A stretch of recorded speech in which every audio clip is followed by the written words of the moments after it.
Well, hello there, friends, and welcome to the Monday Show 58. I'm your host, Wes. With me, as always, my good friend Roots. Roots, how's the new week been treating you so far? Good, good. It's the beginning of a week. Monday show is the one thing to look forward to. I'm starting to finally grow in the sides of my beard. Finally, found out the rest of my face doesn't grow as well as my chin does at the same length because I don't think I've ever grown it on the sides before. So we're gonna see. I'm gonna Gandalf it. See how long we can get this sucker. No, I don't know if I'll Gandalf it, but I want to try something different. So Yeah, you should, man. You should become the White Wizard Roots. yeah, the wise, that's what I was saying. I jokingly say sometimes sarcastically to my kids when we're out around and I'll see somebody with gray hair or something. And I'll say, I know they're smart, they're wise because they got gray hair, which is not, I just want to be wise, Wes. So I got the gray. Void, So Void Citizen says, "What is happening?" And I don't know if he's saying it is like, "What's up?" Like, "What's happening?" Or it's in all capital letters, like he might be like severely confused about something. So yeah, I well, don't know, man. What is happening? Is something hopefully, happening, Roots? yeah, I don't know. Well, the Monday show, that's always good. A lot of good VR goodness is happening, man. I was just thinking today, man. I was just before the show, I was thinking about my quest coming, and I have specific people earmarked for that like will never ever come across VR. Like this maintenance guy in one of the apartments I treat and stuff. I'm gonna on his lunch hour, he's gonna be playing The Walking Dead or something, man. It's gonna blow his mind, and then he's gonna get his own headset, and I'm gonna do my part to bring people into VR one person at a time. It's exciting, man. It's what, a week away now Yeah. before we get our new headsets, and I mean, for someone who has never tried VR before, to be able to experience it for the first time in such an advanced piece of equipment, I mean, it's going to blow them away, right? Think about how blown away we were with the Gen 1 stuff. I mean, it's got to be all that much better with this new super high res screen and no wires. Yeah, and it takes away the weirdness, Wes, because like what's more weird than trying to get somebody to come over to your house into your room? Like even if you have good intentions, they're like, what the hell? No, I'm not coming to your house. Or maybe you don't want that weirdo in your house. You want them to see VR, but I don't want you to know where I live. But now I can take it into someone else's environment where they feel comfortable under their terms, right? And I just think it's going to be different. I've never been able to showcase it, take it around, or whatever. I've got the expensive case coming, $130 case slash headset thing. So it'll be easy that way. But and then even just family members that are like stubborn to come over here and see new stuff. Now they ain't getting away from me, Wes. So every time I turn over, they're going to see me with this pushing the Quest in their face. So You know what the next step is, right? Buying a second one and like engaging people with multiplayer. Like, here, you put this one on, I'll put this one on, and let's Arizona Sunshine or Contractors or something. hell yeah, dude. I think my son is going to be more opt or apt to play it if he can just grab it himself.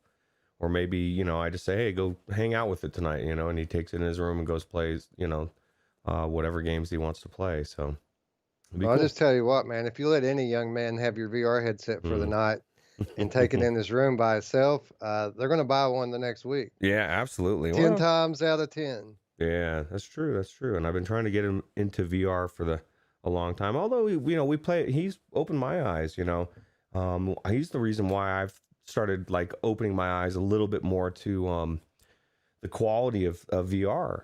Like a year ago, I could have said I was saying a lot of it. Some of it's a lot shallow. It's not as it's getting way better.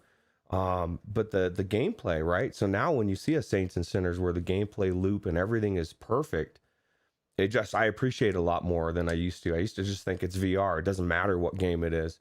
It matters. You know what I mean? These developers make it matter, and the good ones, you want to go back and play a second, third, fourth time through. So Yeah, yeah, absolutely. That gap you're talking about when it comes to the depth of the gameplay loop, 100% is there, but it's not it's not as wide a gap as it used to be. mm, Like in the early Gen 1 days of VR, there were a lot of short tech demos and things, and the novelty of VR itself, for me at least, was enough to carry me through. But as we become more and more seasoned veterans of the technology, it takes more and more to impress us. And I think that that is very evident with even the games that released this past week. We've got a tale of two games here with Star Wars Squadrons and The Walking Dead Onslaught. One game being a high, budget,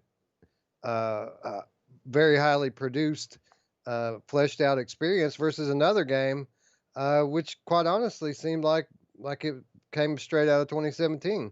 Not to say that it's a bad game or anything, but it's a very stark contrast in between the two games, and I think it perfectly highlights exactly what you're talking about here. Yeah, and that's why I get so psyched when the EAs of the world are making these games now, the Medal of Honors, the Sniper Elites, I mean, like, we're getting to the real meat of gaming, right? And as all these big companies are making games, it's making it possible for, I mean, it's just everything is changing, and it's changing so quick, and I welcome it.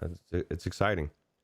Yeah, well, I mean, a lot of things are changing. Like even the game engines, Unreal and Unity, Mm. are making it possible for even like the indie developers to put out a higher quality product because they're not so busy with coding trying to polish things.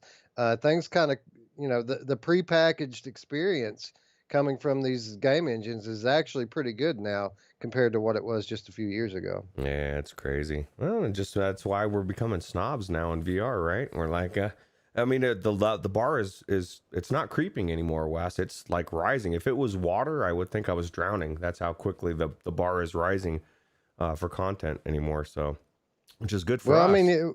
with gaming in general, we live in an interesting time now. Not only are we literally smack dab in the middle of a generation change for all of gaming, but all sources indicate that this is going to be the biggest generational leap that we've ever had. I've Mm. seen people, even, well respected people in the industry, when they're talking about the consoles, are saying that it's the biggest console generation leap that we've ever had, Wow. including the jump from 2D games to 3D games, if that gives you some idea. That's insane, man. That's crazy. That's cool because we need that jump, right? And I suppose it Zach Fontaine, 374% Steam super sample. Like, you know what I mean? Now we're talking 3090s and I was just thinking about that. It's like, can you imagine? And I'm kind of jealous, Zach, a little bit, being able to super sample, like to where, because I start to get to a certain point, I hold myself back. I don't want performance issues, right? But can you imagine just cranking it immediately to 300 as just a C, That's awesome. Yeah, and what he said, he was talking about that quite a bit, and it got me thinking. He was talking about revisiting the older games like Fallout 4, stuff that didn't perform all that well before, but you could always see the potential there, and it really got me thinking about some of the games that I'm gonna, look forward to jumping back into, my old favorites. And it's funny when you get all this new equipment, the first thing that I think about is going back into games I've already finished. And it absolutely is the case because there's so many beautiful games out there that are going to get new life, not only from the new graphical horsepower of the hardware, but the new screens themselves and the super high clarity displays. So I didn't even think about that myself. I mean, I got the 2080 and that's good. It's a really good card, but how is it going to push that the screen for the Quest 2? Is it going to, I mean, clearly it won't be able to super sample as much. So it'd be interesting to see that conundrum, because I've always like laughed at everybody else that they got the reverb too, and it's like, oh, that's great, buddy. Now you're gonna have to tone down your stuff a little bit. Now it's happening to me. It's not funny, Wes. Although I Yeah, think it's still well, good. people have a fundamental misunderstanding of how super sampling works. For some reason, the 130% on their Rift S equates to more than 100% on the reverb, and Mm, that's just not how it works. 100% on the reverb smashes 150% on the Rift S, mm, and I don't think people quite have done the math in their head yet. So I'm gonna just smash my Rift S. I don't need it anymore. Once my well, I'll probably keep it. But no, that's good. I would rather not super sample anyway. And that, I guess that's what we were talking about the CV1 and the benefits of going up to a higher resolution, right? Because even if you can kind of make it look sharper, it's never really going to look as sharp. So, or any lower end, or I don't know, not lower end, but earlier headsets. So Yeah, yeah. Well, I mean, it's a constant progression. It seems like it's especially since the April of 2018. When we saw, or it was 2019, wasn't it? When we saw the Rift S and the Quest release, hmm it's kind of been a rocket ship since then with the Valve, the new Index coming out, and now we have you know new WMR headsets and even a second generation of Quest. It seems like it's been nonstop for everything except for PlayStation VR. yeah, well, it has been, and I got it in 2018, so every year there's been a refresh. I had the CV1, and then a year later I got the Rift S, and then a year later I'm getting another headset, that the Quest 2, and or whatever. So I expect one 6 months from now. I want one every month. It's gonna get to that point, right, where like shit's just coming out every time you turn around. So Kintipo says we're getting spoiled. Onslaught is good, dang it. And we're going to get to that, buddy. Just hang tight. We are definitely going to get to that because there's some merit to what he's saying there. I'm not coming out right now and and jumping right into my conclusion on the game, but I do feel that there's some unfair criticism toward that game. But we're going to get to that. First, let's say hello to everyone in the chat. Scion VR showing up as always. Thanks, buddy. VR Spry Guy in the house. Jim Hall says that the CV1 is trash now, Ruuts. I know, I love it because Spry Guy pointed up to it and says, reading that Scion, and Scion starts shaking his fist that says you have to super sample with any headset you need, or that you're using. And I do agree. And that was one of the things that just blew my mind back in the day when Anthony one time he just nonchalantly said he'd never super sample. And I was like, whoa, I felt like he punched me in the face. It's like, how do you not super sample? But I guess there's that time, when you don't really know much about it, or it's a little intimidating, or maybe you don't want to push your card or whatever. But it definitely makes a big difference. If you're not super sampling, I kind of agree with Scion. You should really be at least trying to see, because it just makes such a big difference. Well, the thing about super sampling is a lot of people who are new to VR don't understand quite how simple it is. You're literally just setting one setting and checking how your performance works. It's you want to get as much out of your graphics card as you can. Otherwise, why are we spending all these hundreds of dollars on graphics cards? Why don't just get a 2060 and be happy with it? You're paying for those extra frames and that extra resolution, and if you're not super sampling, then you're not getting what you pay for. Yeah, It's literally just one setting. It's as simple as it can be. yeah, it'd be like, Jim Hall just bought a new monitor. It's like 165 hertz or something.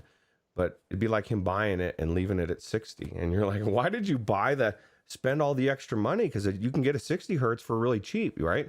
So I'm agreeing with you. I mean, even with it comes to my video card, like I overclocked it because I could, I just believe if you can, or like these people that will buy the 8700K model that you can overclock, but they don't overclock it. Well, why get the K? What's the point? Exactly. I don't know. But what you said a minute ago about super sampling on Quest 2, you absolutely are going to want to super sample on the Quest 2. You might have a little less headroom than you would on a regular VR headset because some of your resources are going into encoding to so that it can be compressing the signal so that it can work through USB. But you're still going to want a super sample there, and there's actually, instead of one step now, there's two steps to doing so, because you do have to set a preset for your Quest. That you basically just go into OTT, and there's a Quest link section. You go in and you tell it what graphics card you're on, and then you save it. And then besides that, it's just normal super sampling as usual. You go in, you pick a number, and you see how it performs. I'm kind of, see, that's what it's all new, Wes. Everything about the Quest 2 is new to me. The wireless, the just everything. So it's exciting for me because I told you I had that moment where I literally started to think about what we're talking about right now and pushing the games, and would I benefit more by, and I said this before, about just getting the card, right? instead the 3080 instead of the Quest, and then I just feel like it's like pulling part of an experience that I've needed to have since the first one came out, but was reluctant to do because of the limitations of the Quest One. So Yeah. Well, I'm, when it comes to where you put your dollars at, it's an individual thing, but I've always been a proponent for platform diversity. We should never be picking teams when it comes to VR because every platform has amazing experiences that the other ones don't. So if I think the first thing that we should be striving for is being accessible to all platforms, and then at that point we can start worrying about upgrading the experience in each one. yeah, the Gamer Chick 13 says straighten your shirt out. She can't read the last line on it, and it's driving her crazy. Oh, this is my this is my scraper first strike shirt. It says, "I will do for humanity what it cannot do for itself," and that's awesome, dude. Yeah. The developer sent me this. It was I entered a contest or something way forever before even the channel was up.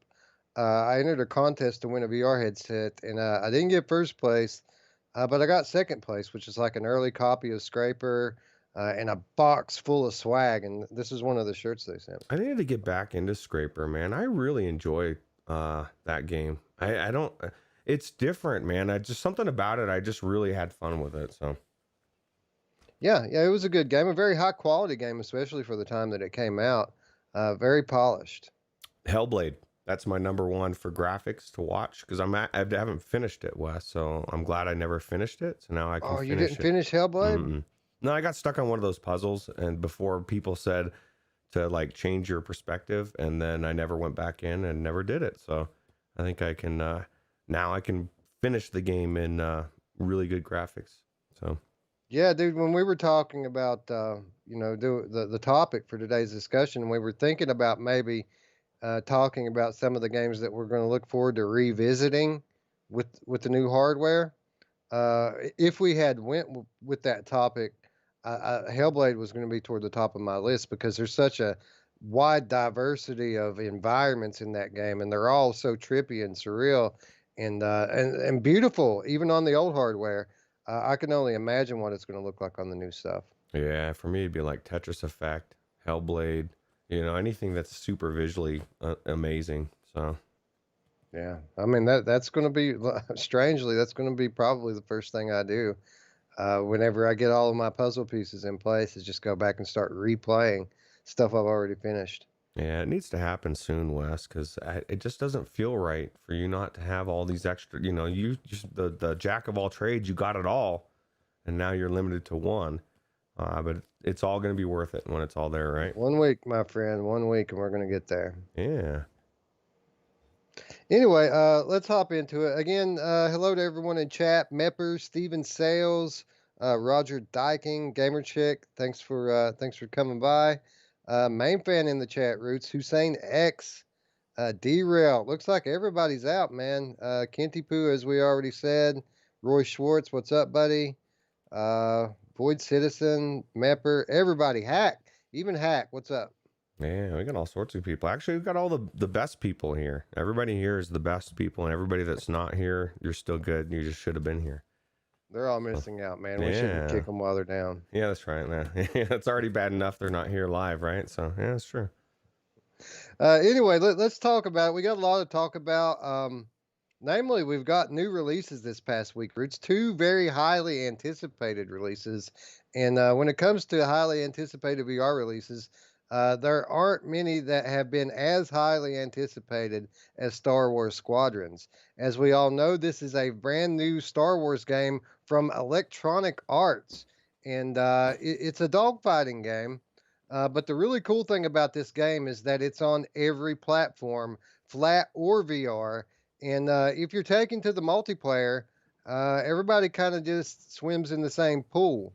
And, I didn't play a whole lot of the multiplayer in my time in it, but from what I could tell, the experience seems to be pretty balanced, no matter what platform you're experiencing it in. Yeah, I haven't tried the multiplayer at all. I need to go in there. I know Cyan was getting ready to set it up. He thought we were doing it the other night, and we were doing something else. But I really want to try the multiplayer. And I'll tell you what, man, I stressed this the other day, and I can't have this conversation without stressing HOTUS, man. HOTUS, even if it's entry level, like somebody said that mine was entry level, it's phenomenal, man. Like I can't just watching my hands do that, what I'm doing in the game for one, but just the ease of control and just I don't know that I could play a game like this anymore if I don't have the HOTUS, or would definitely be severely not as fun for me just because I had so much Now, fun. are you surprised at all that they chose not to incorporate a virtual stick in the game so that you actually have fixed off hand presence and in cockpit controls to maneuver with? See, I don't know. I mean, maybe that would have been nice as far as especially for the people like yourself that if you don't have a HOTUS, it'd be nice to actually use your hands, dude, and see them. Maybe that's the benefit. You don't have the HOTUS, so you actually have hand presence.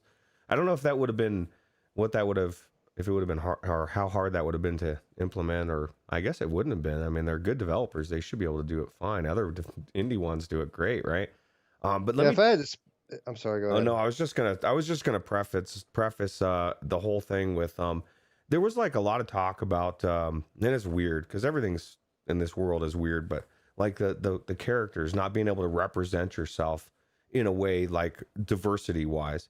And in a sense I my problem was I picked David Spade. Did you see David Spade with the mustache? I totally think it was Yeah, David. that's the one I picked as well. Yeah, so I thought, okay, I'm gonna be David Spade. I'm seeing people are put off by race or whatever, which is stupid. I was put off because couldn't be bald. I want to be bald, son of a bitch. You know what I mean? Like, come on. So I couldn't be bald, and so I picked my guy, my David Spade guy. And this is why I'll tell you, it doesn't matter what you are. I went into the game and I picked David Spade Republic, and all of a sudden it started this, like the Empire, and I'm like, what the hell is going on? And then I wasn't David Spade, I was a black chick. So there's something weird with the way the controls when every time I would try to pick something, I guess my controller would move and pick something else. I just ran with it, dude. This chick's badass, dude. And I just think the story is the story, and I don't really think it matters in a first person game, especially who you are. And Yeah, there's no mirrors, are there? no, I just think people get wrapped up in the weirdest thing. But I did want to be bald. I'm not joking about that. I feel like they should let me take my hair off and run around as a bald person. But other than that, I thought it was cool. Well, I don't know how how different it is in the multiplayer, but during the story mode, at least from what I can tell you, I mean, you barely see your character. It's like for a few seconds here and there, and then the 99.9% of the gameplay, it's first person. You don't, and you're fully suited up. So I think it's a lot to do about nothing. I think it's people looking for things to be offended about, and I really didn't even give it a second thought while I was playing. Yeah, me neither. And how good is the story? At least for so far. Like all I've done is the Empire side. I obviously didn't get to do the other side. I will once I've played through one's completely side. I don't know if are they different, or is there two different stories, or do you know? The Spur guy says he played multiplayer and all five of them were David Spade. So like there's like one or two white people in the whole thing that you can choose, and apparently that's what everybody's picking. Oh, that's funny. Well, I'll tell you what. Like I said, I just wanted to be a bald David Spade, and I don't necessarily like mustaches. I think if you're gonna have a mustache, grow a beard too. But at least for me anyway. So But yeah, the game the story mode, what I got to play of it was great. The only problem is, as I mentioned on yesterday's show, I haven't purchased the full version of this game yet because I want to pick it up on PC when my headset gets here next week. So what I did, instead of buying two copies of the game, I subscribed to EA Play so that I could get the 10-hour demo on PlayStation. That way I can play it now. I don't have to mm, wait, and then next week I get the full version.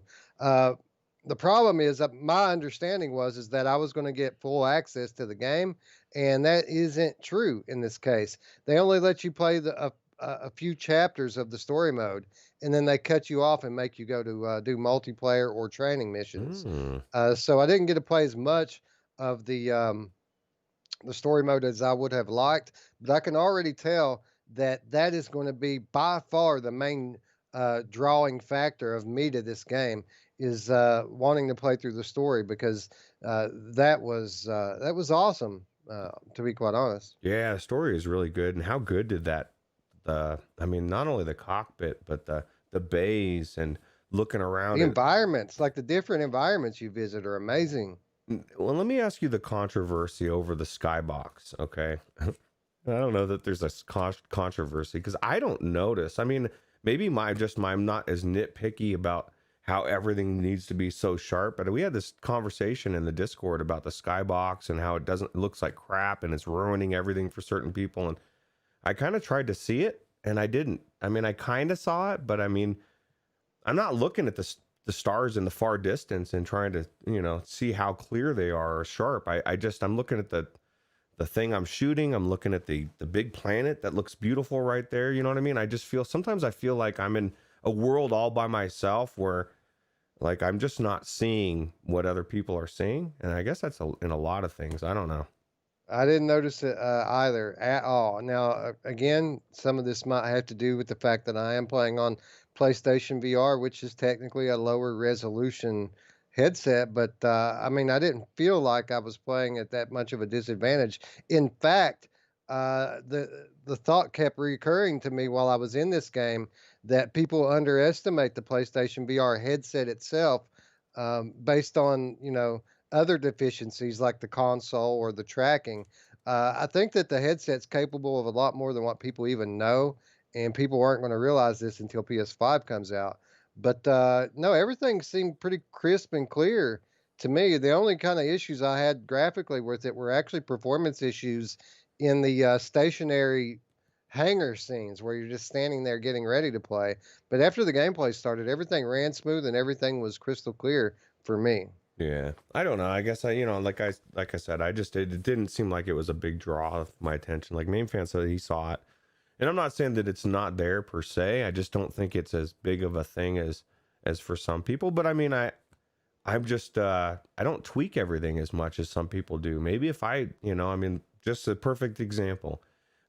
It wasn't a thing for Wes to check performance until he met me, and then I put it in his head, and now he checks performance. And it's not, but it's better. It's kind of like pushing, like you said, pushing to that edge and seeing where you're at. But it doesn't mean that it was never there. It just means that it just never bothered you before, or you even never gave it a second thought, right? So Hey, no harm, no foul, in my opinion. If you don't notice something, then it's not there, and that goes for the good things and the bad things. And true. if you're having an amazing experience, I don't think that we should, artificially bog ourselves down by looking at the numbers, so to speak. Yeah, that's true. And sometimes that happens where you're focused so much on the performance that you end up not enjoying the The world, experience. Yeah. yeah. Let me ask you this, Roots, and it's an interesting question, and I think I know what the answer is.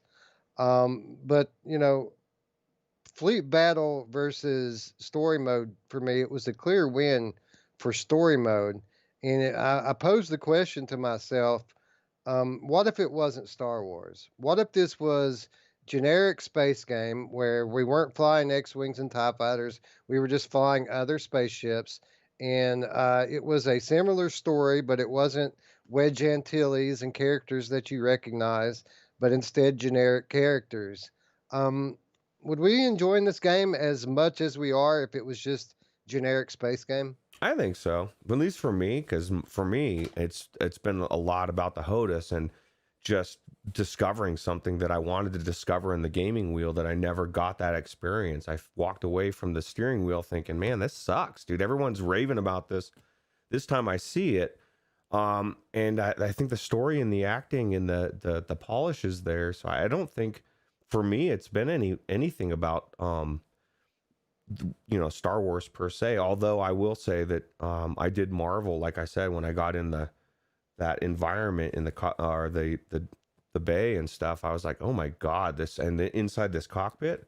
And it was funny too because when the way this works, you're going back and forth, I guess, in the story, right, a little bit. So I was in this ship first, and I was like, oh my god, this looks amazing. And then I got in the X-wing, and with the glass over you, and you can see a lot more. And I thought, oh my God, this looks even more amazing. So I guess a little bit of it was nostalgia for me, being able to be in that environment, feel like I was really piloting those ships, and then actually feeling like I really was, because I wasn't holding a controller. I actually had a joystick and the throttle, and it just was really cool. Yeah, I think it's kind of a little bit of both for me. I think that I would certainly be able to appreciate the polish on this game, and because it's a big AAA experience, and it's well polished. It's quite a technical feat to integrate all of these different platforms together in the multiplayer.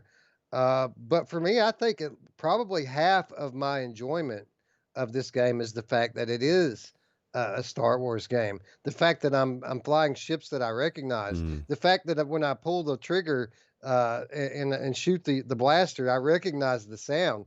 The music, the John Williams music that they play in the game. I think that brings this game from a good game to an awesome experience for me.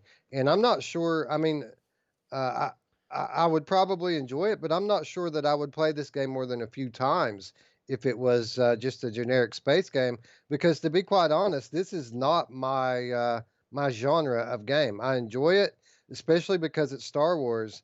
But if I had to pick, if I had my druthers, I would have a first or a third person Jedi game, Star Wars game, rather than a dogfighting game. But the fact that it's such a well done Star Wars experience, I think, is the biggest plus of this game to me, and what keeps me going back into it. Yeah, somebody said in the chat, and I agree. They said Elite Dangerous, Eve Valkyrie, both of those. I have owned both of those games. I haven't gone into them since I got my HOTAS, but this is what I will tell you, Wes. As soon as I played this game, and I enjoyed it so much with the HOTAS, I wanted to go into every game that I've got that's flying. I wanted to go back into Eve Valkyrie. I wanted to try flying Elite Dangerous, because that is a fucking crazy hard game to learn how to fly. Guarantee my HOTAS is going to help.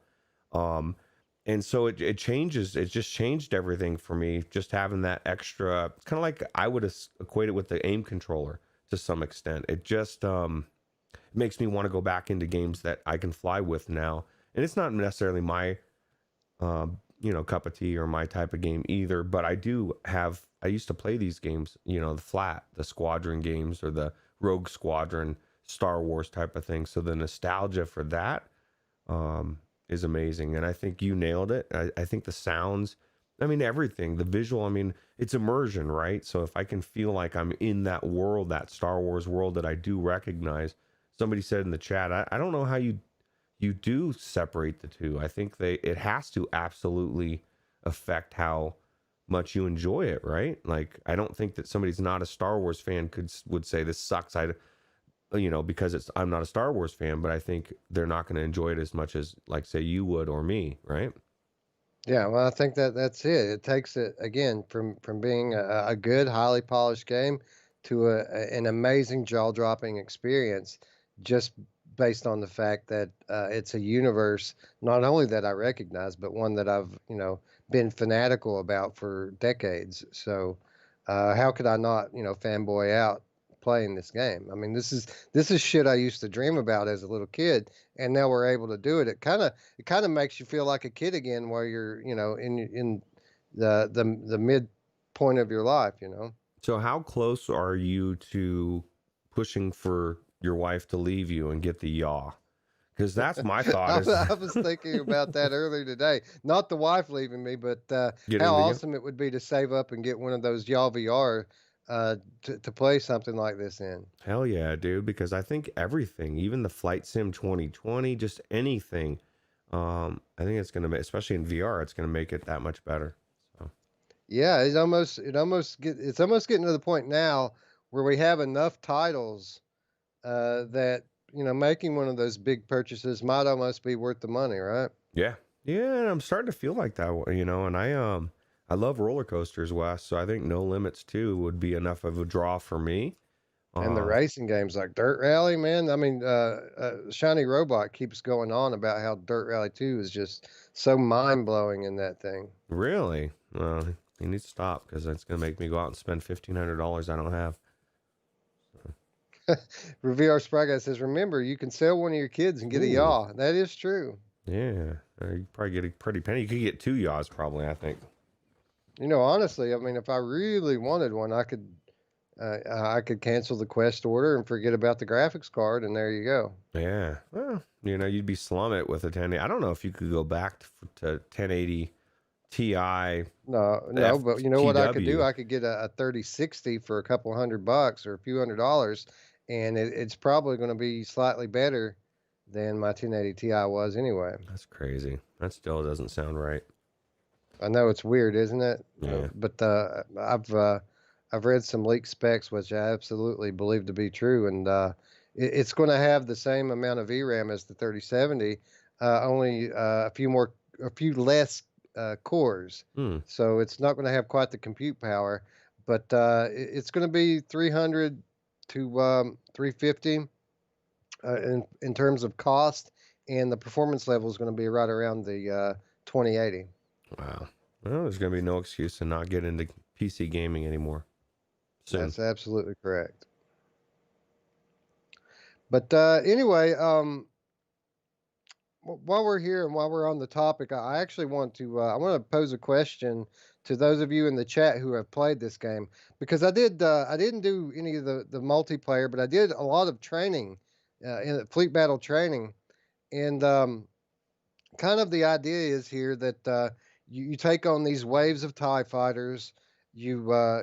As you defeat them, the morale of your squad builds, and then as your morale meter tops out, you go in for the kill on the bigger ships. There's a couple of destroyer size, mid-size ships you take out first, and then you go for the Big Daddy Star Destroyer.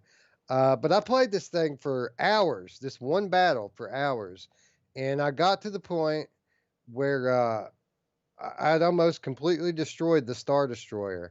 I'd taken out both of the wings. I'd taken out every category of stuff they tell you to take out, except the targeting. It told me I needed to take out the targeting systems, and for whatever reason, the bar stayed.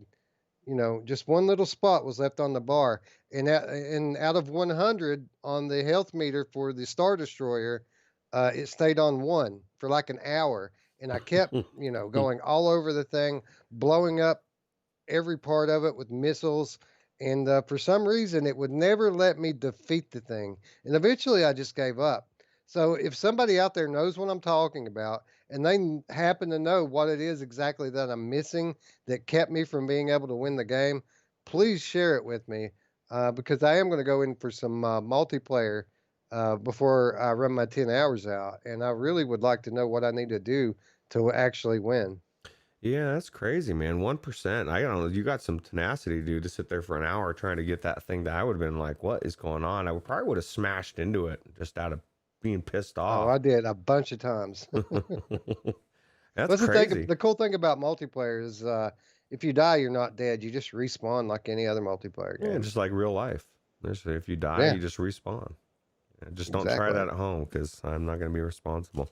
Now, I always assumed that there was a turret or something somewhere that I just missed, and if I could just find it and blow it up, I would win. But I mean, I went all over this damn thing looking for a spot that I didn't already destroy, and I couldn't find it at all. I will tell you this, and somebody said, I think it was Gerillo, and he said something about Valkyrie being one of his all-time favorite games as far as this type of game, and doesn't care if it's Star Wars.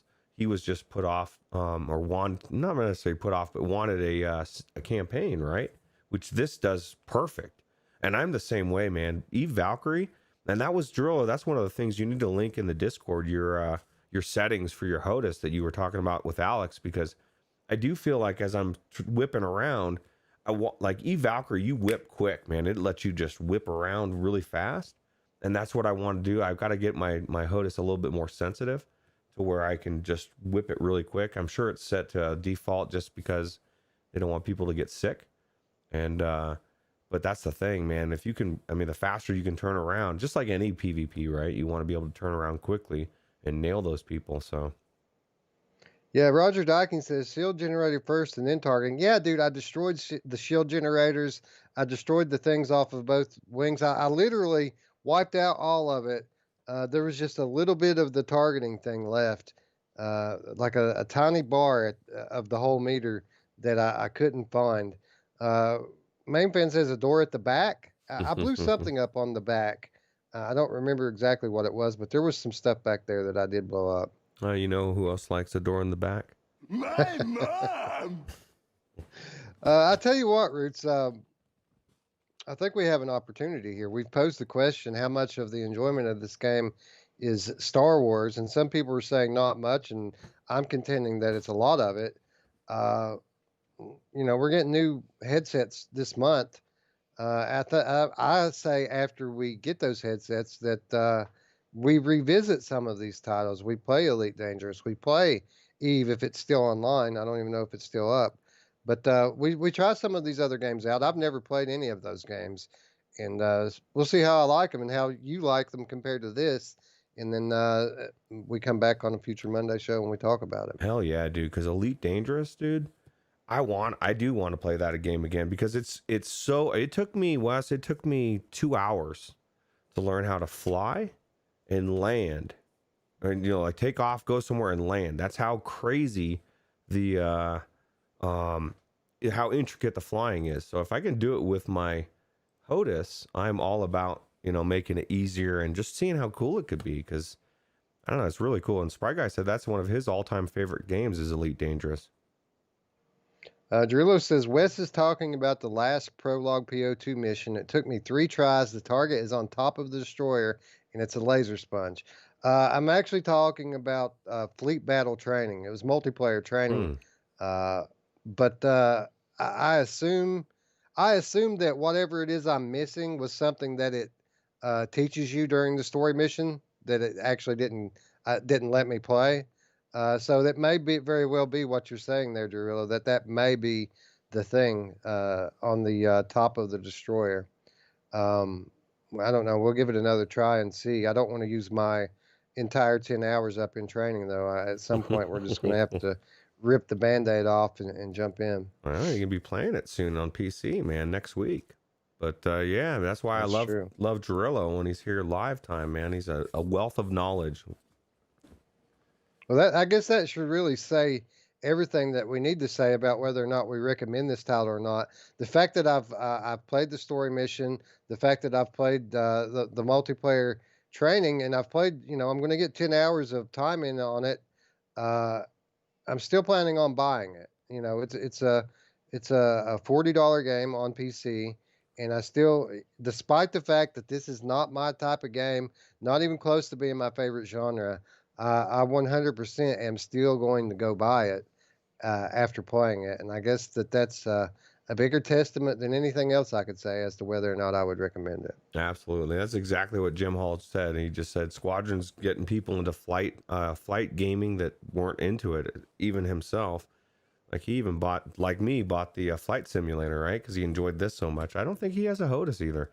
I think it's got me thinking about picking one up myself. Yeah, I think it'll be night and day, dude. The one thing that I need to change, I think, is I've got it all in one package and it can separate. You can either put it together or not, and so you're like this close together, but like in the game, it's a little bit further apart. So I need to just separate them because you can, and you can detach the throttle, right, and move it further off to the left. Yeah, exactly. Now let me ask you. Well, I guess I'm not asking you this because I don't know if you know, but anybody in the chat, if Wes doesn't know. What is the rudder for? Because I've got it's like a phone plug-in. It looks like literally like a phone jack, right? Where you plug in an old school phone, and then there's rudder controls. And I know it's for your feet, but what do you use it for?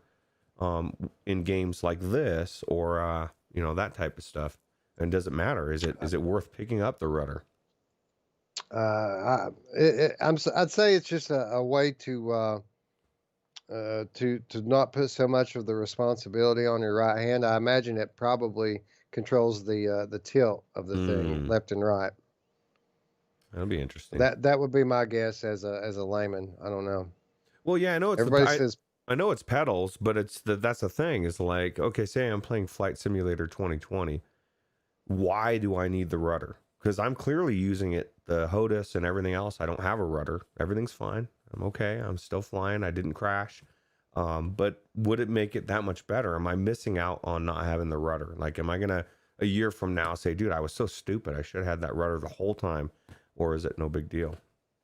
Yeah, Scion says, we'll buy a HOTUS, but snubs the gun stock. Interesting. No, the big difference being, Scion is price. Mm, It's all about price. Is the reason why I haven't won't entertain a gun stock is the same reason that I won't entertain a wheel and pedals, and that's because I'm not going to spend $200 to play a few games. Now, with that said, I think it was Corporate Zombie maybe that shared with us a link to a fairly good looking gun stock for about $75. And if that's the case, and if it's compatible with the new controllers to my new headsets, I will 100% pick that up. So, yeah, and that's exactly it. And the point where we were saying more about the gun stock is we think there should be an actual controller, and this is why, because the aim works so well.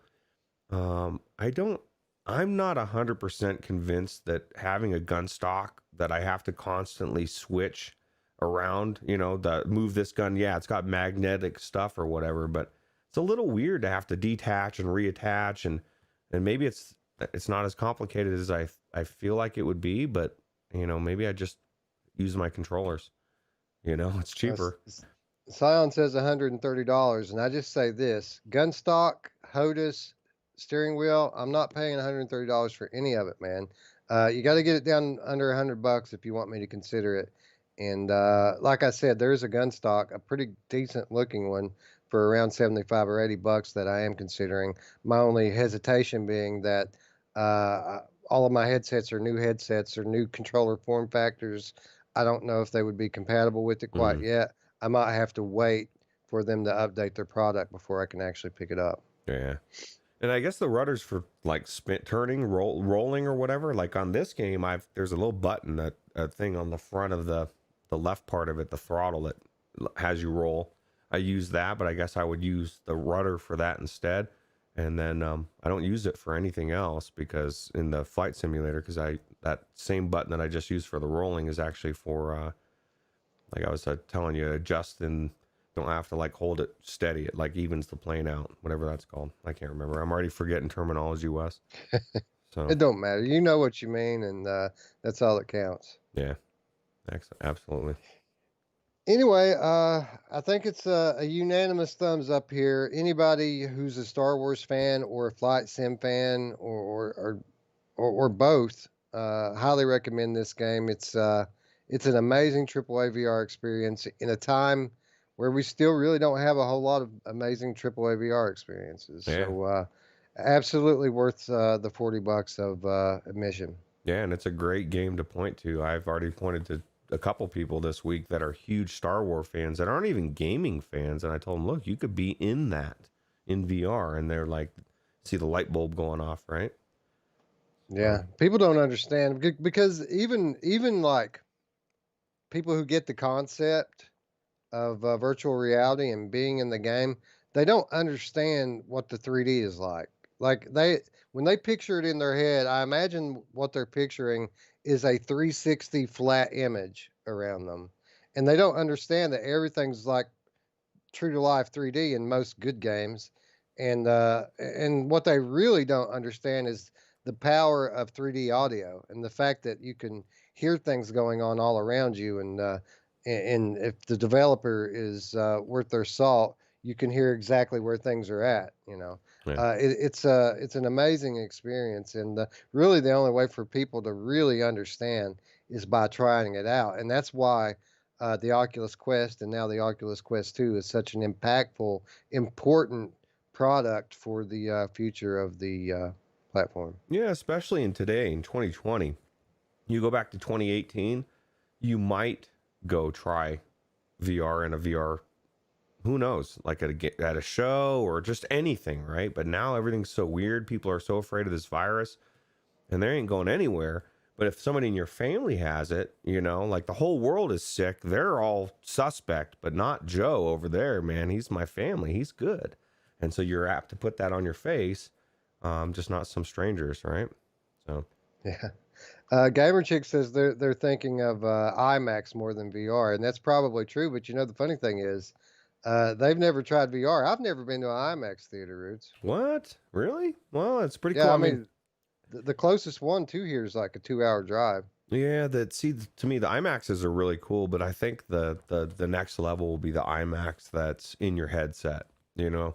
Because we've said this before, and even just one of the games I'm going to be talking about tonight, having that 3D and everything in the headset being rendered versus glasses trying to make it look as good as it could have. I mean, it's just not the same, you know. So Yeah, and we're finally getting to a point now with the display technology where there's enough resolution for someone to actually enjoy watching movies and things in VR. yeah, yeah, absolutely. But anyway, let's move on. We had another big, highly anticipated release come out last week, and it's been the subject of quite a lot of uproar, Roots. And I'm talking about The Walking Dead Onslaught. We did the topic last week on the Monday show. Um, is it fair to compare Onslaught to Saints and Sinners? And we came to the conclusion that it's really not, but also that it's kind of impossible not to. And I think that that has a lot to do with the tone of everybody's response to this game. Before I talk about my experience in this game, I want to make a few things clear right off the top. Um, One, this game as a whole was a bit of a disappointment.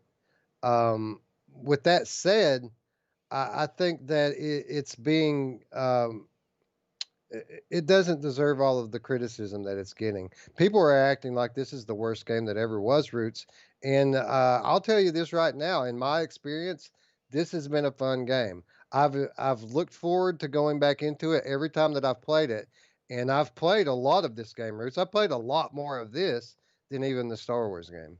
Well, yeah, well, you have really. Well, I mean, you're a huge Walking Dead fan as well, and this is your footage, so I told you I haven't even watched it because I wanted to have this conversation fresh before I do. But as far as your thoughts on it, my thing is that after everything that I've seen in the game, and as much as I was anticipating the game, but as not as finished as it should be, or whatever's the problems that people have with it, I just can't pay the money that I was going to pay for it before. I want to play it for about half the price. And when I said $39.95 before yesterday, that's because I was thinking of I had bought the digital version or the deluxe version. So for me, it was $40 or 35. But still, and it's not that it's not worth it because I haven't played it, but I can't see myself paying $35 or $25, or I guess it'd be 29 or 39 now. It was 27 is what I paid for it. Yeah, I just couldn't see myself paying that right now. And I'm 99% sure the price is going to drop in the next couple weeks because it's got almost 500 mostly negative reviews. So for as much as the people like you that actually gave it a shot and said, hey, this is pretty good, I enjoyed it, there's just too many reviews for most people to ever get to that point. They're going to see it red flag all over the place, and it's probably not fair.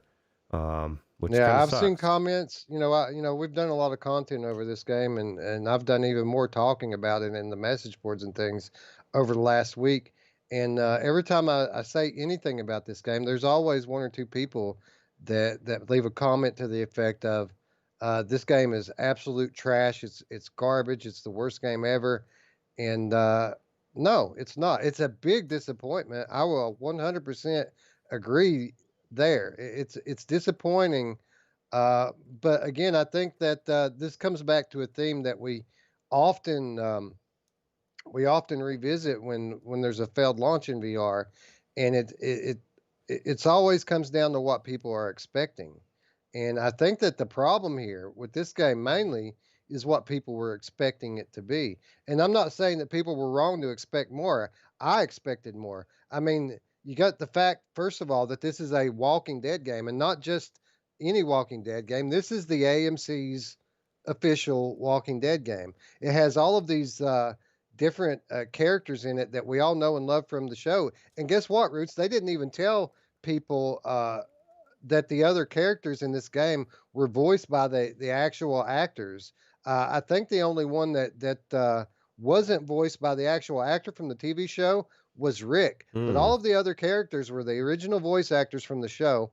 The story is I mean, it's kind of okay, but my point is the fact that this is a Walking Dead game from Servios, who is a very highly regarded VR development team. I mean, you know, top three in most people's minds, Servios, when you comes to VR exclusive game developers. Um, when you pair The Walking Dead with Servios, and then again, the fact that all of us have played The Walking Dead Saints and Sinners, which is a masterpiece of a game, I think that we kind of set the bar way up here, and it isn't even close to our expectations. And then when people got this game in their hands, they were so let down by it that that they didn't really give it an objective look. This is my theory with it because, like I said, um, I've put a lot of time into this game now, and I've had more fun every time that I've played it. Better, I've enjoyed it more than the previous time. Yeah. Well, I guess it'll be interesting once I play through. I also want to play through when everything's kind of evened out. But do you think they're going to change that horde thing at all, or did they say anything about? Because that's my biggest gripe. I just feel Dude, like I it's died a bunch of times. People say that it's easy when one of these hordes are in front of you. It's not. When one of these things grab you from behind, you can't move. And when you're trying to deal with the one on your back, five of them come from the front and start attacking you. And I died a bunch. Now, with that said, that was early on in the game. There's a lot of RPG style progression for your character in this game, and even things that don't seem like is to progress your character. Everything is to progress your character. Everything you're doing in the game is to make your character stronger. The further as I go on, the easier it's getting to deal with it because even though like I'm still taking the same damage that killed me in the early levels, it just doesn't kill me anymore now because my character's so strong. So there are some balance issues. Um, but a lot of the criticisms that people had of it with regards to how easy it is, I think are unfounded. Of course, if you sit there and you take a certain weapon and you know if you take melee weapons and stab walkers in the head, they're going to die. But that's the same thing on the TV show. They make it look like it's so easy to kill walkers on the TV show that you almost laugh at it. It's just the same way in the game as it is in the TV show. yeah. Well, I was thinking more on uh the scavenge hunts or where the missions or whatever. I don't know if you did many of those. The the the horde that's not really there, the red screen or Oh, whatever. I just feel like that to me that was I look at it as lazy. And this I've been thinking about Servios a lot last for myself personally. Um Outside of Creed, I didn't really enjoy any of the games that they put out mostly. Sprint Vector was a pain in the ass to move around. I mean, Creed was raw good. data, What's that? raw Raw data, Data, I did okay. I mean, it probably was okay, but I just think that most of these Westworld games are Awakening. they're very polished. But Battle Wake, like most of the games I've gone into, and I just haven't enjoyed the gameplay. So I think maybe I just put them on a level that they're not up on that level that we think that they're on. They can put a polished game out, but um, there's just a lot of I just don't think they're as elite as we've put, or at least me that I've put in my mind them up there. I would say Skydance Interactive is more of a, you know, a more elite company, and they're smaller, right? And they've done more with less money. But I don't know. Well, I'll agree with you to an extent because obviously the Walking Dead Saints and Sinners is one of my favorite games, and games are one of my favorite games. But Servios has a more extensive library, and up until this point, everything that they've put out's been very polished. And I think that my biggest complaint when it comes to the Walking Dead Onslaught is the polish. It doesn't have that usual Servios level of polish to it. And it's weird because certain aspects do and then other aspects don't. I mean, there are some aspects of this game, like the character models and the zombie models, the weapon models, even all that stuff looks really good. Certain indoor environments look very good, but when you get outside, um, you're starting to look at at a world that looks very much like a 2016 level indie VR game. The scaling's all off. A lot of the stuff's way too big. Some of the things are too small. Nothing quite seems the way that it should be. Mm. And I feel like as long as they took to develop this game, that's really inexcusable because this is the stuff that Servios is good at. It almost seems like they weren't trying. Yeah. Is he wearing a poncho? Daryl was wearing a poncho. Okay, I respect that, and I like this game a little bit more now. No, I don't know. I am torn. I want to play through this game. I think that it's going to be good. I think it's going to be worth it, like you said. But at this point, not worth the cost of admission.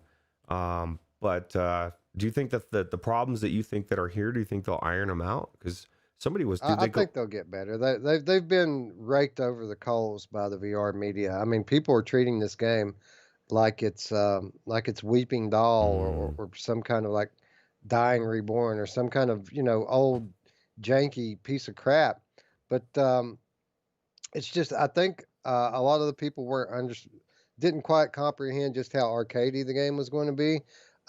There are some departures from what you would expect out of a simulation style game. People are all harping on having to shoot the walkers in the head 3 times with a gun to kill it, and that's not true to the show.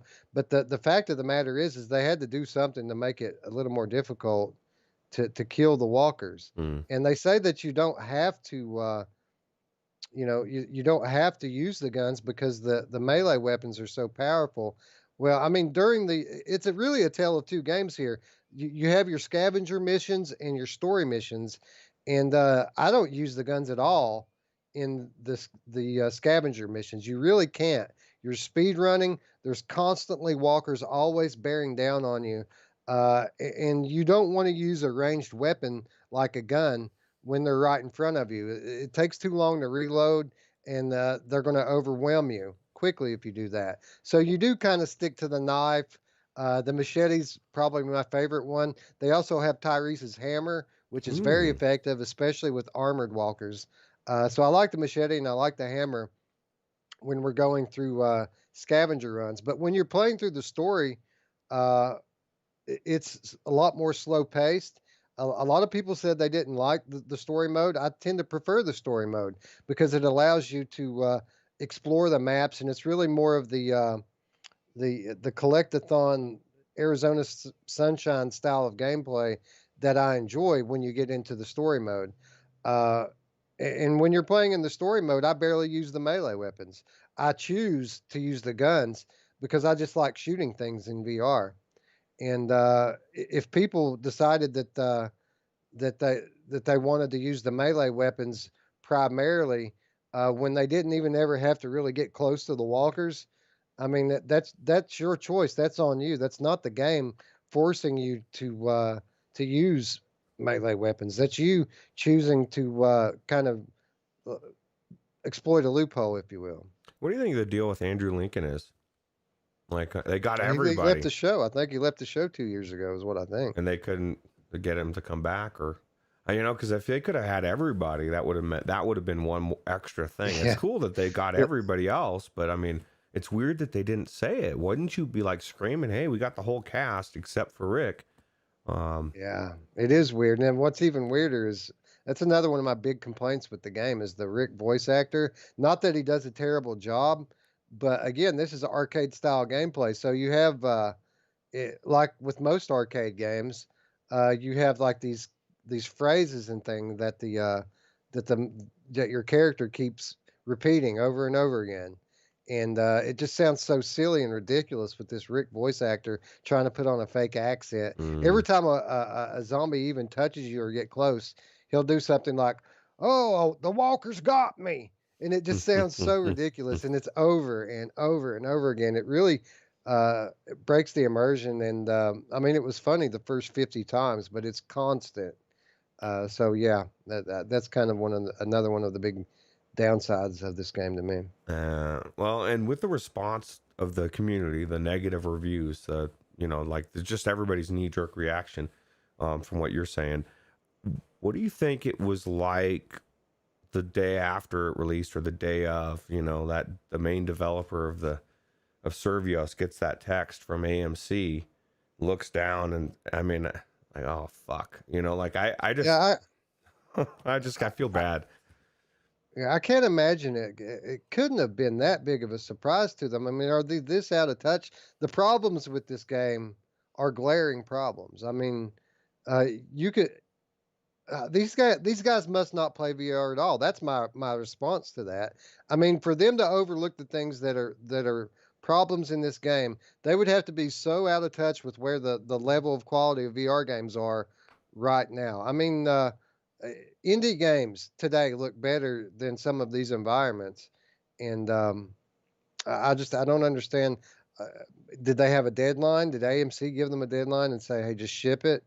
I think a lot of the problem may have been the fact that they changed up the game midstream, because I could tell you right now, co-op would go a long way when you're on one of these scavenger runs. That to have somebody, double teaming it with you would really help. How classic would it be after all of the changes to get away from co-op that they end up having to try to go back to try to pull people in or something? Because I still want co-op. That's one of the biggest things that bummed people out, right? So Yeah, yeah. I'm hoping that Skydance, appeases us and gives us a co-op story mode. Obviously, co-op would be cool in the trial, but I want somebody, you know, in these maps with me, helping me progress through story missions. That's what I want. That's the dream, and hopefully we'll get it at some point. yeah, because you got 4 characters, man. Why can't, Daryl and Rick go out together, or Daryl and Michelle? I mean, that's the thing too. That's one of the things about the show. Nobody went out by themselves mostly, unless they were crazy or wanted to go on. So they always went out in pairs, right? But now you're going out by yourself, just roaming around the city. Yeah, Um, right. yeah. Yeah, there's a lot that don't make sense in the context of the show. Another one of the very biggest complaints I had about this is Alexandria. Literally, that you have this little small, tiny hub area in the middle of what's supposed to be Alexandria, but you can't explore any of it. You cannot walk around the town at all. You have about a 50-yard square yard area that you can walk around, and none of it is actual area that's in the real TV show. All Mm. the landmarks and things that you recognize, you can't get within 500 feet of. And as a fan of The Walking Dead, I found that very disappointing. Well, especially when you look at their description of the game before it dropped, or what they wanted, their vision. They wanted to drop you right in the middle of an episode, right? And make you feel like you were there. Did they do that? Like I yeah, mean, to an extent, yeah, but they weren't exactly forthcoming with the scope of the story. They said that the scope of the story was going to focus on the conflict between Rick and Daryl that they were having at the beginning of season 9, and that conflict was centered on um, saviors, the right? way to the way to move forward. Like Rick's philosophy was a collectivist philosophy. He wanted all of the communities to unite and work together, kind of under a central government. Whereas Daryl, he thought that the communities should be more isolated, and he believed in smaller groups were the way to go. The conflict between in the game, the story does kind of revolve around a conflict between Rick and Daryl, but it has nothing to do with that conflict from the show. Really, the conflict between Rick and Daryl in this game is Daryl wants to go out and save a little girl, while Rick thinks that it's too dangerous and he should be staying within the walls. That's the whole conflict. Hmm. And the fact that they said that it somehow ties into this conflict from the television show just is not the case. And it was very misleading of them to say that. That doesn't sound like Rick either. I think Rick would still go after the little girl as well, but It maybe I'm was wrong. kind of interesting. You could kind of I mean, you could tell some of the people that worked on the game were fans of the show. I mean, you could tell that a lot of Rick's hesitation comes from the loss of Sophia in season 2. He went out, spent days looking for a little girl that just turned out to be dead anyway, and people got hurt and worse. And it was a big waste of time in the end because the little girl was dead. So you could tell that they kind of worked that into Rick's mentality. Um, so obviously, some of the people that worked on the show were fans, but then again, that they miss some very glaring things, like they pull quotes from the show and show them on the loading screens. Some of them are stupid and shouldn't be there. There was a part, one of the uh, when you're out on the scavenging runs, sometimes one of the things that Michonne will say to you is maybe you'll find something useful like some comic books, and that's ridiculous because sure, in the TV show Michonne would look for comic books on scavenging runs, but she was looking for them for Carl. She wanted to connect with Carl, but in the context of where the story is right now, Carl has just died, literally has just died, and Michonne is telling Rick to go find him some comic books.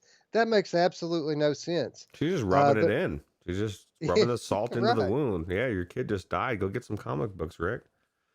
I mean, you'll be going through some of these houses, and you'll see on the wall it'll say something like "Go to Terminus." I mean, this place isn't anywhere near Terminus. This is like way past Terminus, and obviously, Terminus at this point would have would have been burnt to the ground a decade earlier at this point in the story, or not, maybe not a decade, maybe 5 years, but still, I mean, the Terminus stuff that was all down in Georgia when they were all still in the South. But at this point, they're in Washington D.C. area. They're way past that in the story, so it makes no sense for you to be seeing Terminus graffiti on houses. Yeah, So I there's don't a lot of stuff that you could tell that they were trying to uh, make it seem like that they were more in tune with the television show than they actually were. But there were some finer points of the story that shows you that at least one or two real fans of the show worked on the game. That's just crazy to me. Like, especially, and it, okay, if you step back and you say Servios just puts a game out and it's arcadey, it's a Walking Dead, but they don't make that, or don't have that interview where they're talking about dropping you right into the episode, but it's topsy-turvy world. The episode isn't what, like everything's different or weird, or, like not everything, but I just think it's weird. It just smacks of rushing it maybe, or just not having people in there that are paying attention to the finer details. And for somebody that's a fan of the show, I mean, you're all these things, you're just nitpicking little things, and they're not nitpicks. You know what I mean? Like, they're big things for a series that wants you to feel like you're in the show, that if you're a fan, doesn't make sense. And I don't know, it's weird. Well, to be fair, I mean, the story mode, to an extent, does feel like an episode of the show, but it feels like one of what the fans refer to as a bottle episode. And what a bottle episode is when a couple of characters get separated from the group, and you have an entire episode that's revolves around one or two characters. The story mode 100% just revolves around Daryl and Daryl only. Daryl is telling the story to Rick, and you're playing through the story that Daryl is telling. So it would be a kind of like an episode, but it'd be like a bottle episode, which people really aren't big fans of. Second of all, the story mode, it's only about a third of the game. Most of the game is the arcade style scavenger runs, and that you're basically going on to progress your character, progress your weapons, and unlock further chapters of the story mode. So, like, even if the story mode is kind of like a certain kind of episode, that's a very small percentage of the overall game. Yeah, well, and it looks like it'd be something I'd want to play for sure. Just when it gets a little cheaper, which sucks Well, because I'm this sure is it the costs way a lot. this is the way I look at it. Okay, people are saying this is the worst game ever. Quite honestly, I think that most of the people that are saying that haven't played it. Obviously, some people that did play it didn't really like it. Um, but there have been other games, other arcade style zombie games. Um, for example, the Brookhaven experiment, or what was the one we just talked about the last week? The one on Quest, the co-op game. I always forget the name of this game. Give me a second here. Well, and to be fair, the ones you're talking about, they don't have the same issue that this has. One, it's a main brand. It's a known entity. And two, those, like, if you took Brookhaven Experiment and you released it in 2020, I guarantee people are going to shit all over it. You know what I mean? Like, it's timing as well. Like you said, you felt like the game walked out of 2017, and in 2017 this would have blown us away. Now it's like, Well, oh, it's okay, it's good, you know. I definitely don't doubt that it's not going to be fun to play or a reason to play it. I just don't think it's the game that well, we were hoping for, unfortunately, right? well, what you're saying there really illustrates both of my points. The biggest problem with this game is that it didn't live up to what it should be. It should have been better, being a 2020 Walking Dead game from Servios. We all expected more, and they underdelivered. But I still have fun playing games like Brookhaven Effect, or Experiment, the Brookhaven Experiment. I have fun playing Death Horizon Reloaded, which is a more recent game that we recently covered that I gave a glowing review to. There's games like Drop Dead Dual Strike Edition that have great reviews. And I would say that this game has a lot more depth than any of those games and is funner to play than any of those games. But with that said, I'm not so sure that I would choose this game over like Arizona Sunshine, for example, Mm. or Killing Floor Incursion. I feel like this game should be better than those games, but it's debatable which one I would pick. Yeah, somebody just said that about, actually, you just answered Scion's question. He asked, is it better than Arizona Sunshine? And I would say you Uh, probably don't think so, correctly, in some ways, right? But it has more depth than that game does from the perspective that you're doing more, right? There's more to the gameplay loop than just uh, collecting guns and ammo and shooting zombies and making your way through a linear path. There's a little bit more going on here. Not a lot more, but a little bit more. There's a little bit more to the story here than there is in the Arizona Sunshine story. But the thing about Arizona Sunshine that I really, really dig is the co-op, and I love going in Arizona Sunshine with a friend.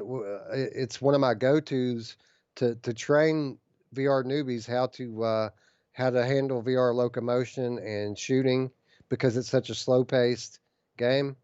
So I think overall, if I had to recommend one or the other to people, I'd probably recommend Arizona Sunshine over this game, which is sad because Arizona Sunshine again is 3, 4 years old, and this is a brand new game. yeah, what you would say is, dude, Arizona Sunshine, you got to play this game. If you want your Walking Dead fix, try the Saints and Sinners, steer them Right. in that direction. Because at the end of the day, I want people to get into VR, and I think people that are flat gamers won't be as nice about the game as you were because their expectations are so high for everything, and they're going to nitpick every little thing, right? So this would not be one you want. Like, hey, dude, you got, because I was telling people this a couple weeks ago. Man, the Walking Dead, you know, based on the TV shows coming out, a couple weeks, people getting excited, and then after it released, I shut up. I stopped talking about it because I don't want to scare anybody away, just because they won't give it a chance. So Yeah. So at the end of the day, and again, there's a invitation to our Discord down in the description. If anybody has specific questions they'd like to know about this game, I'd be glad to deep dive on it. If you guys even want, I could do another gameplay later in the game and kind of demonstrate some of the things I'm talking about to you. But at the end of the day, I don't think this game deserves the criticism, all of the criticism that it gets, but it does deserve criticism. I've seen 3 levels of reviews. I've seen the gamer tag, it's garbage reviews. I've seen the Brian Paul, it's okay, but could have been better reviews. And then there's the Polish Paul, this is a good game. I tend to agree with Brian Paul here. I think he gave it around a 6.5 out of 10. I would probably give it a 7 out of 10. But again, this game should have been a 9 at least, or 8 at least, we'll say. yeah, well, hopefully the changes they make will help push it up there. And Yeah, they're saying they're going to rebalance the gameplay. I don't think they're going to change a lot of my problems with it, which is the dull, lifeless environments that look really jank. The gameplay really, I thought the gameplay was fine. I mean, I get that you think a walker should drop when you shoot it in the head one time, but they're trying to make it more difficult. And there's only so many things they can do to make the game more difficult. And one of the things is make it so you have to shoot them more than once, right? Yeah. Yeah, you can't. I mean, it would make no sense to try to stab the zombie 3 or 4 times in the head. It just goes in and slides Oh, in. hold on a second here. Gamer Chick says Polish Paul gave it a 6.5, and Brian Paul gave it a 6.4. I didn't watch Polish Paul's review. I watched his initial gameplay of it, and he seemed like he was really digging it. So apparently he came back to the pack a little bit compared to how he initially took the game. So my bad, my mistake. I stand corrected. So Well, it seems like most of us are in agreement that this is an average game that should have been above average. yeah. I can't wait till the end of the year episode, Wes, when we can do our we're sorries, for just instances just like that where we stubbed our toe. But Anyway, hopefully the game improves. I hope they don't make it worse by trying to make it better because obviously somebody on this team has some strange ideas about what's good and what's not. But with that said, I'll just end on this. Every time that I've played this game, I've looked forward to getting back into it. Every time that I've played, I've enjoyed it more than the last time I played. And even though I've played fairly deep into the game at this point, I haven't finished it yet, but I 100% expect that I will finish it in short order. So so let me I'm going to ask go back and I'm going to play it more. let me ask you one last question on this. Do you believe that this is a game that if you don't play it, you're missing out? Like you need to play through this. If you're a fan of the show, on some level, this needs to be experienced. No, I wouldn't say that. No. Because I think Sadly, no. I think I think I agree with you in most of the ways. I think I will enjoy it. I mean, Kenty Poo is literally going on and on about how good it is. You must be amazing. He gives it an 8 honeymoon, which I don't know what that means. He says watch his video to see how a real man plays it, and I'll tell you how a real man plays it. Right A here. real man uses ranged weapons at range and uses melee weapons up close. And I feel like all these people that are crapping all over it just stuck with the melee weapons and didn't shoot stuff. I mean, how could you? They give you this awesome, diverse arsenal of guns to shoot, but people are saying that they chose to not use them because they didn't have to. Well, I mean, of course you don't have to, but who doesn't want to use guns and shoot zombies? I mean, come on, bro. I guess it kind of makes sense in a sense of what we do sometimes, like with the stealth games. It's like we could go stealth, but we kind of force it to make us go stealth, and then if it doesn't, then we get pissed, because it should a stealth game. But no, I agree with you. I don't know. I'm looking forward to playing this as soon as it's a little bit cheaper, and I don't think I'll have that much longer to wait. But I think a couple weeks and it should be at least on sale, So we'll see how they handle it. Yeah. Drew says 9 is an A B is 8 is a B, 7 is a C. Exactly. And I say that this is a C. It's an average game. I wouldn't call it a must play for anybody, not even fans of the show. But I would say that it's a fun play. Is it worth $30? Probably not. It's probably more of a $20 game, and I'm sure it'll be priced appropriately soon. But I think instead of saying that this game is a bad game, that people should be clear that it's not a bad game. It's just a huge disappointment, and I can 100% agree on that. This game is a huge disappointment. It should have been way better, and it wasn't even what they were describing in the media leading up to launch. Yeah, and Jim Hall makes a good point. He says he doesn't waste his time with only average content. And I use this example all the time in real life. Like if somebody's telling you about a restaurant and you're like, man, how's the food there? And they're like, it's okay. It's average. I'm not going to be like, I got to go there, dude. I got to check it out. But if they say, dude, this is like food, you got to go check this restaurant. It is top notch. Maybe I'm starting to think, well, I've got to go. What am I missing? So there's that. That's a valid point as well. Is like for some people, it's they want the best of the best, or they want that really good experience, and so the average experience is not going to cut it for them. And if for you, Jim Hall, I would say, which I think you already have, just get Saints and Sinners. You'll get one of the best VR games out there. You'll still get your Walking Dead fix, and maybe you can play it on Viveport Infinity down the road, or get it on a sale for, like Gamertag said, $5. It's definitely worth $5. So Yeah, I mean, at this point, I'd barely recommend this over Contagion. I mean, it's not a lot better than Contagion, and it's not as good as Arizona Sunshine. yeah. Well, there we go. Hopefully that gives you some idea of what you've got here. Yeah, I think this is probably the most honest, best breakdown that I've ever heard on any channel. So you need to subscribe to Virtual Strangers. Please subscribe and give us a thumbs up while you're at it. Yeah. It's just some clicks, bro. Just give us some clicks. Just a couple clicks. That's it. Anyway, that said, Ruuts. Besides Firewall, this is all that I played this week, are these two games.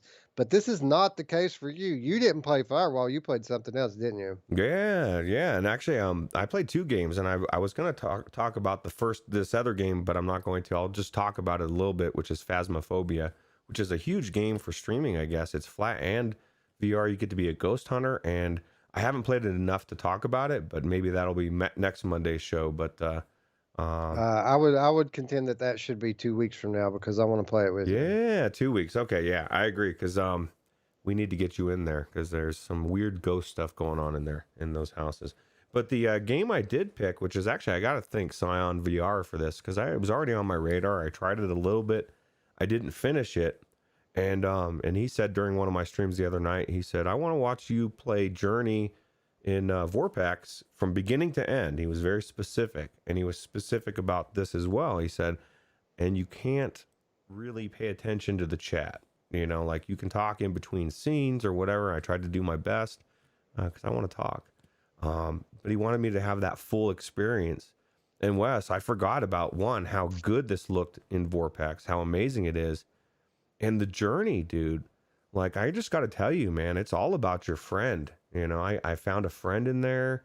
We're besties. We're going to, like, play some games next week. Oh, actually, I don't know. I'll never see him again. But it's just super cool. I can't say how good this looks in Vorpax, the 3D and the immersion level. And I really felt like I was in the game the entire time. It didn't matter that I was looking at an immersive 3D screen. And it's a perfect example of what we've said in the past, how many games like this can be in VR and really should be. And it's a shame that Sony and other companies haven't quite seen that yet. But I think they will, because this is Sony, right? Isn't this a Sony exclusive, or was exclusive at one point, right? It was exclusive, yeah. Yeah. So. Yeah, this is a PlayStation 3 game. Yeah.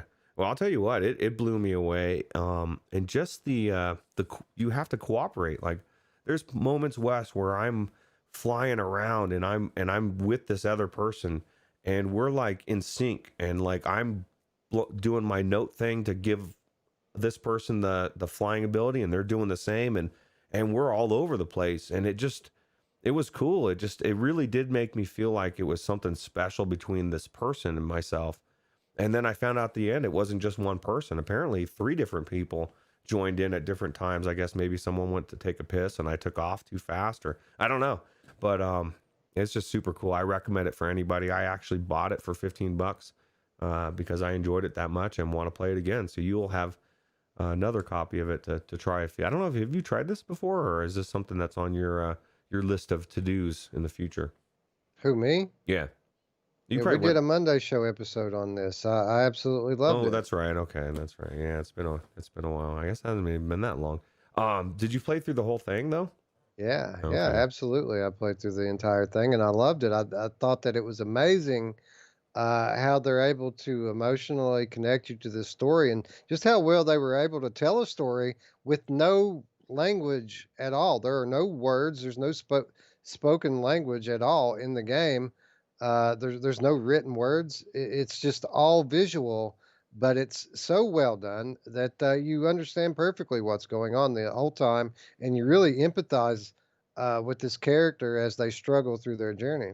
Yeah, especially when they get in the snow, and Man, the wind. I thought it was so cool. And what the coolest part about it, and I guess this isn't going to be the experience for everybody, but for me, it was the fact that I got to experience it with not only the person in the game, but with the people watching. And so it was like more than just me and those people. It was me and Scion and everybody else that watched. And it was really cool. And I think there's something special about this game. Everybody should try it. Even if it's flat, I thought it was cool. But I'm telling you, man, this is, again, reopened my eyes to how good Vorpex can be. And even just on an immersive flat screen. Yeah, when I was playing it at the time, I had no idea. I didn't even realize that those other characters in the game were other players on their own journey as well. I found that out after the fact when they give you the list of the gamer tags of the people that you played with. Um, but it's cool, man. These environments, in many cases, are huge. They're monolithic, massive areas. Some really high places, some really low places. And if you get on the same page with these people that you're playing with, you can explore all of it. I mean, even if there's no way to climb up to any of it, uh, you gain the ability to fly from your partner and you give them the same ability. So if you can time it right, you can literally go up to anywhere. And trust me, we're talking about thousands of feet in the air, some of these platforms. And it's just amazing. And I agree with you completely that it didn't matter that this wasn't full 360 VR. Just the fact that the clarity was so good inside the headset and the 3D depth. I mean, the 3D depth in this thing in Vorpex popped a lot more than half of the VR games I've played. Yeah, it's crazy, man. And it was just like when you're going through the sand and it's like, I don't know, it just looked so cool. And it's definitely a recommend for me for such a old game to be this good. And then of course in VR, it's definitely something I think everybody should try, whether they do Colorado time or not. Jim says there's too much Colorado time. So that's what it made it that much better. That's what made it pop, Jim, is the Colorado time. Yeah, absolutely. If I lived in Colorado, I'd be all about it too. We'd be doing the same game every week, like like it was brand new. We'd forget, right? Be like, oh yeah, I thought we didn't play this one though. But yeah. Yeah, we'd cycle between like Half-Life Alex and The Walking Dead Saints and Sinners, Resident Evil 7, and that would be it. Those three games over and over again. Maybe Hellblade mixed in as well. Yeah, dude, I need to get back into some Resident Evil 7, even if it's flat. I bought it. It was like on sale for like $9 or something, and I need to finish that game, Wes. And I have no confidence it's coming to PC VR, and I can't get it to work in any of the other things for whatever reason. It just doesn't work for me. Boyd Citizen says 4K flat was awesome. He would have for sure play it again in VR. You know that's interesting you say that because I just bought a brand new, well, not brand new, but a used, beautiful, almost new 4K TV, the first 4K panel I've ever had. And, you know, who knows? Maybe when my PS5 gets here, I'll go into there and play through Journey again on the panel just to see how it compares, 4K resolution or 3D inside the headset. Which one's actually the better experience? Well, and I think that I'm leaning towards the headset just because it's right there. I've really felt like I was in the game. It might as well have been perfectly 360 VR because even the way it's designed in the Vorpex, when you turn your head a little bit, the things move. Your in-game thing is moving as well. So for the most part, because I don't, when I play VR, I usually stand my feet where they're at, and then I use the locomotion. It's no different. It just, unless I wanted to physically turn my head, and then of course, I'm not going to see a screen, but you'd be amazed at how much you forget that you're looking at a screen when you're in there, especially in something like this where you're focusing on that other person and they're your friend, Wes. I made a friend. It was cool. Yeah, I completely understand what you're saying. That happened to me a few times as well, where you forget that you actually are looking at a screen, and then you turn your head and catch the edge of it, and Yeah. this isn't full VR. Yep. But let me ask you this: obviously this is a profound experience, one of the better Vorpex / Helix Vision experiences that I've had. Um, Is this going to encourage you to try maybe some other of these kinds of titles out in Vortex slash Helix Vision? Because we have other games like Inside and Limbo, and a lot of people say Ori and the Blind Forest is really good. Um, do you think, based on your experience that you've had here with Journey, that you might be a little sooner getting to those other titles? Oh, absolutely. And one of the best sources that I have in the Discord, especially, is Alex. Man, he's on top of which ones are really good and which ones aren't really good because he's tried all of these. And then Gerillo's the same thing. So there's enough people out there that can recommend us and point us to which ones of these good games they are. And I absolutely would love to try. I even thought about trying to get Mafia the definitive edition, and I could get it to work, or maybe use one of the other sources. But then, certain games won't have the same draw of being in the headset. But if it looked really good 3D, I probably would. So Yeah, the cool thing about Helix Vision is virtually all, or at least most of Unreal and Unity games, you can patch, even if it isn't on the supported list. It's very easy to mod those games to work with 3D. I don't think I had one failure yet. I think everything I've tried to patch 3D into has worked.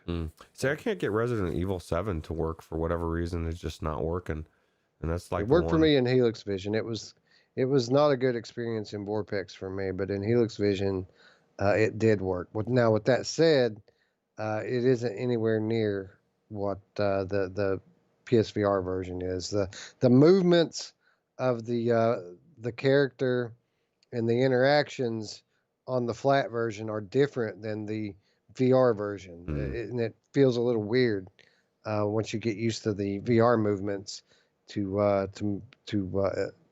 move over to the flat version, even if it is in 3D. yeah, cool. Well, I have to try it. See what we can do. I gotta play. I gotta do it. I would agree with that. And again, we're literally a month away now from PS5, so I mean, we're gonna get to see Resident Evil 7 through a whole new lens at that point, right? Yeah, it's gonna be a while for me. I'm predicting that it's gonna be a son of a bitch to get a hold of for a bit, just because of Christmas, the shortage of supply.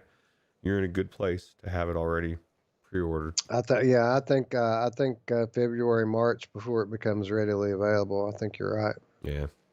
So, but I got enough toys to play with to not worry about it, right? That's absolutely right, dude. You've got one of the most exciting pieces of equipment of our time in VR. The Quest 2 is coming next week, Roots, and that in itself is something to be completely excited about because now, standalone VR has kind of always been the redheaded stepchild. You know, people love the freedom that it affords and simplicity of use, but the games have never been up to par with PC VR, of course, and not even on the level of console VR until now. Now we have a machine with the Quest 2 that is capable. It's capable of producing some high quality VR experiences, and we've already seen a laundry list of games that have been giving us comparison shots, the Quest 1 version versus the Quest 2 version, and it's very, very obvious that we have ourselves a PS4 Pro situation here, at least for the time being, where all of the games are going to run on Quest 1, but the Quest 2 version are going to be way, way advanced over the original version. Of course, the results are going to vary from game to game, but I got to imagine as time goes on, the gap is going to get wider and wider and wider until we get to the point where we have actual Quest 2 exclusives that can't run on the one. But anyway, as for the topic today, Roots and I were talking about our most anticipated Quest 2 titles. We're both getting this headset next week, and for the first time, uh, we're really excited about titles that are standalone VR titles.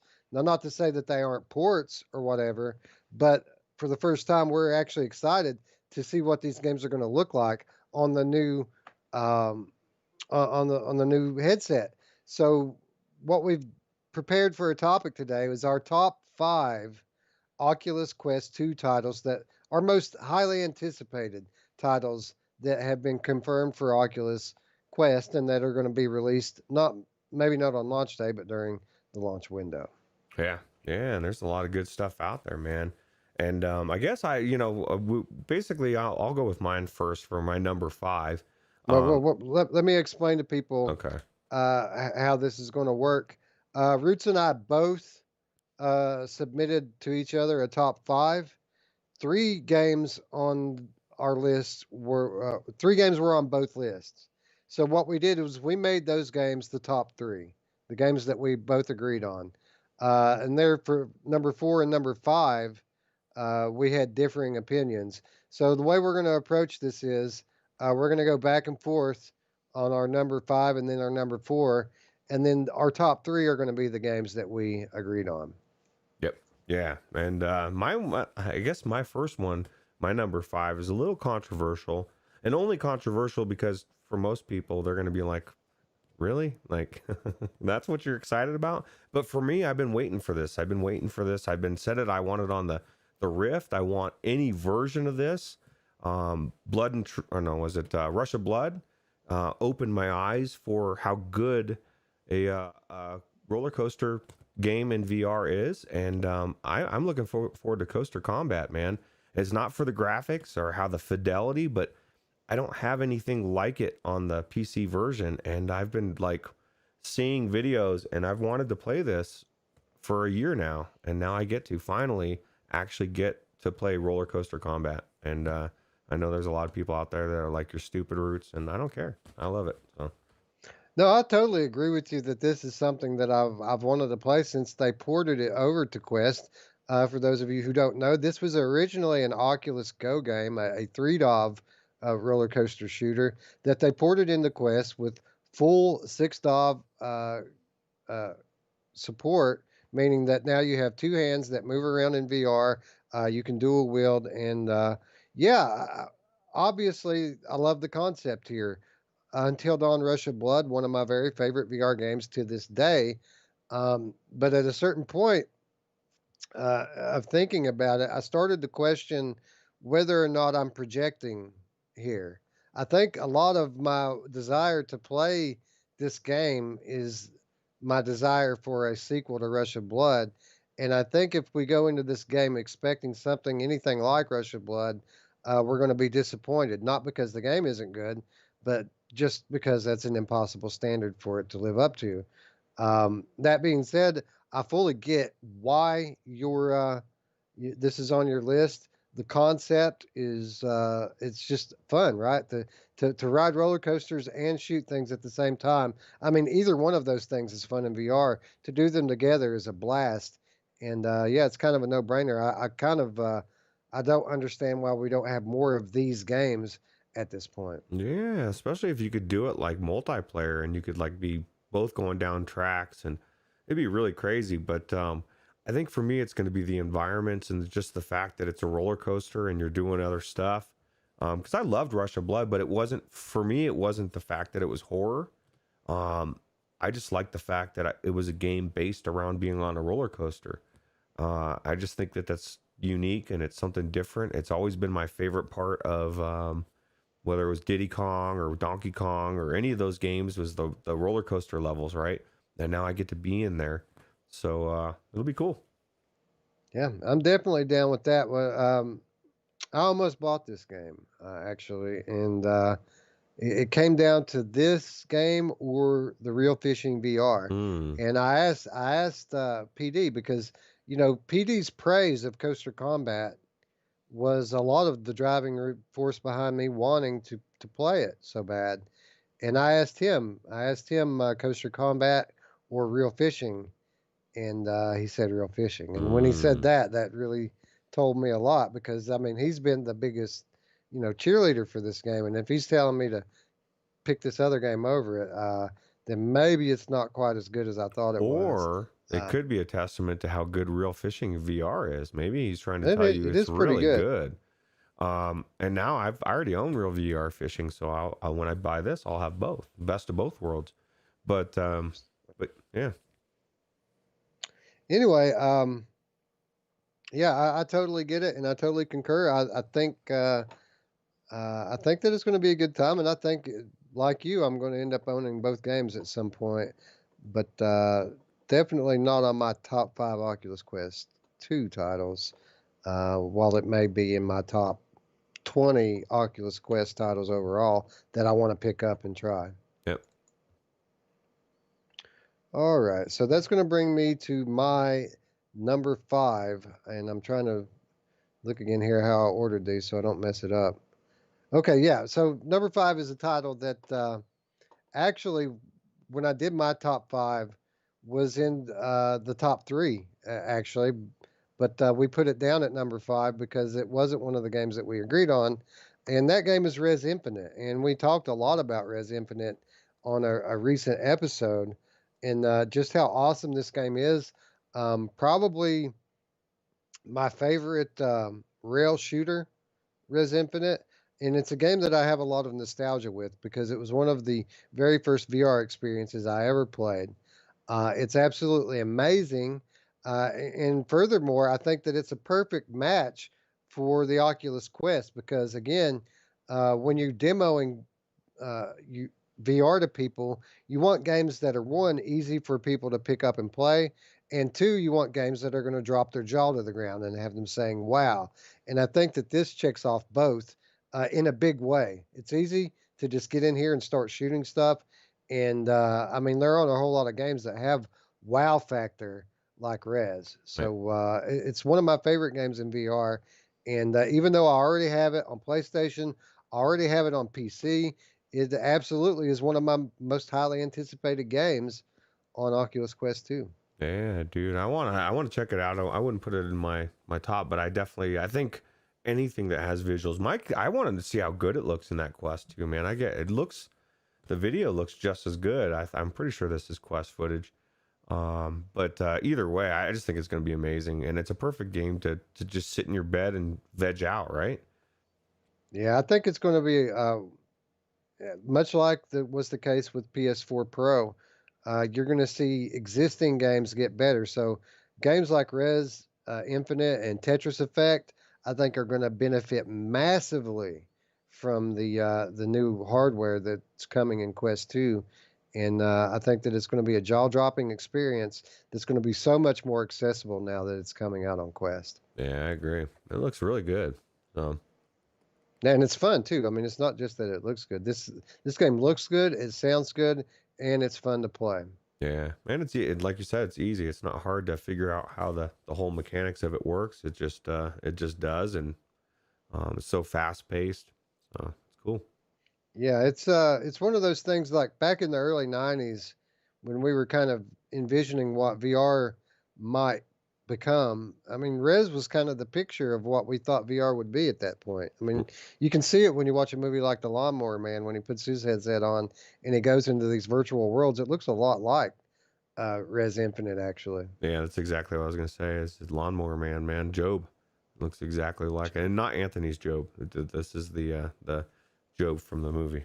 So Anyway, our number 5 spot, or my number 5 spot, I guess actually my number 3 spot, but my number 5 overall, Res Infinite. I can't wait to check this game out in the Quest 2.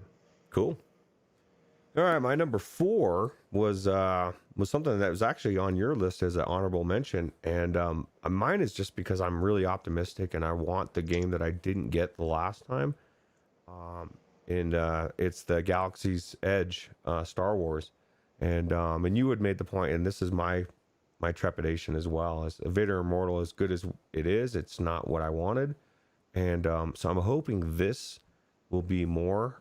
It looks like the gameplay is more involved, and so I want to be put into this world. You got C-3PO, and except for one of his legs is not silver or gold or whatever, but yeah, so I guess it's silver. Yeah.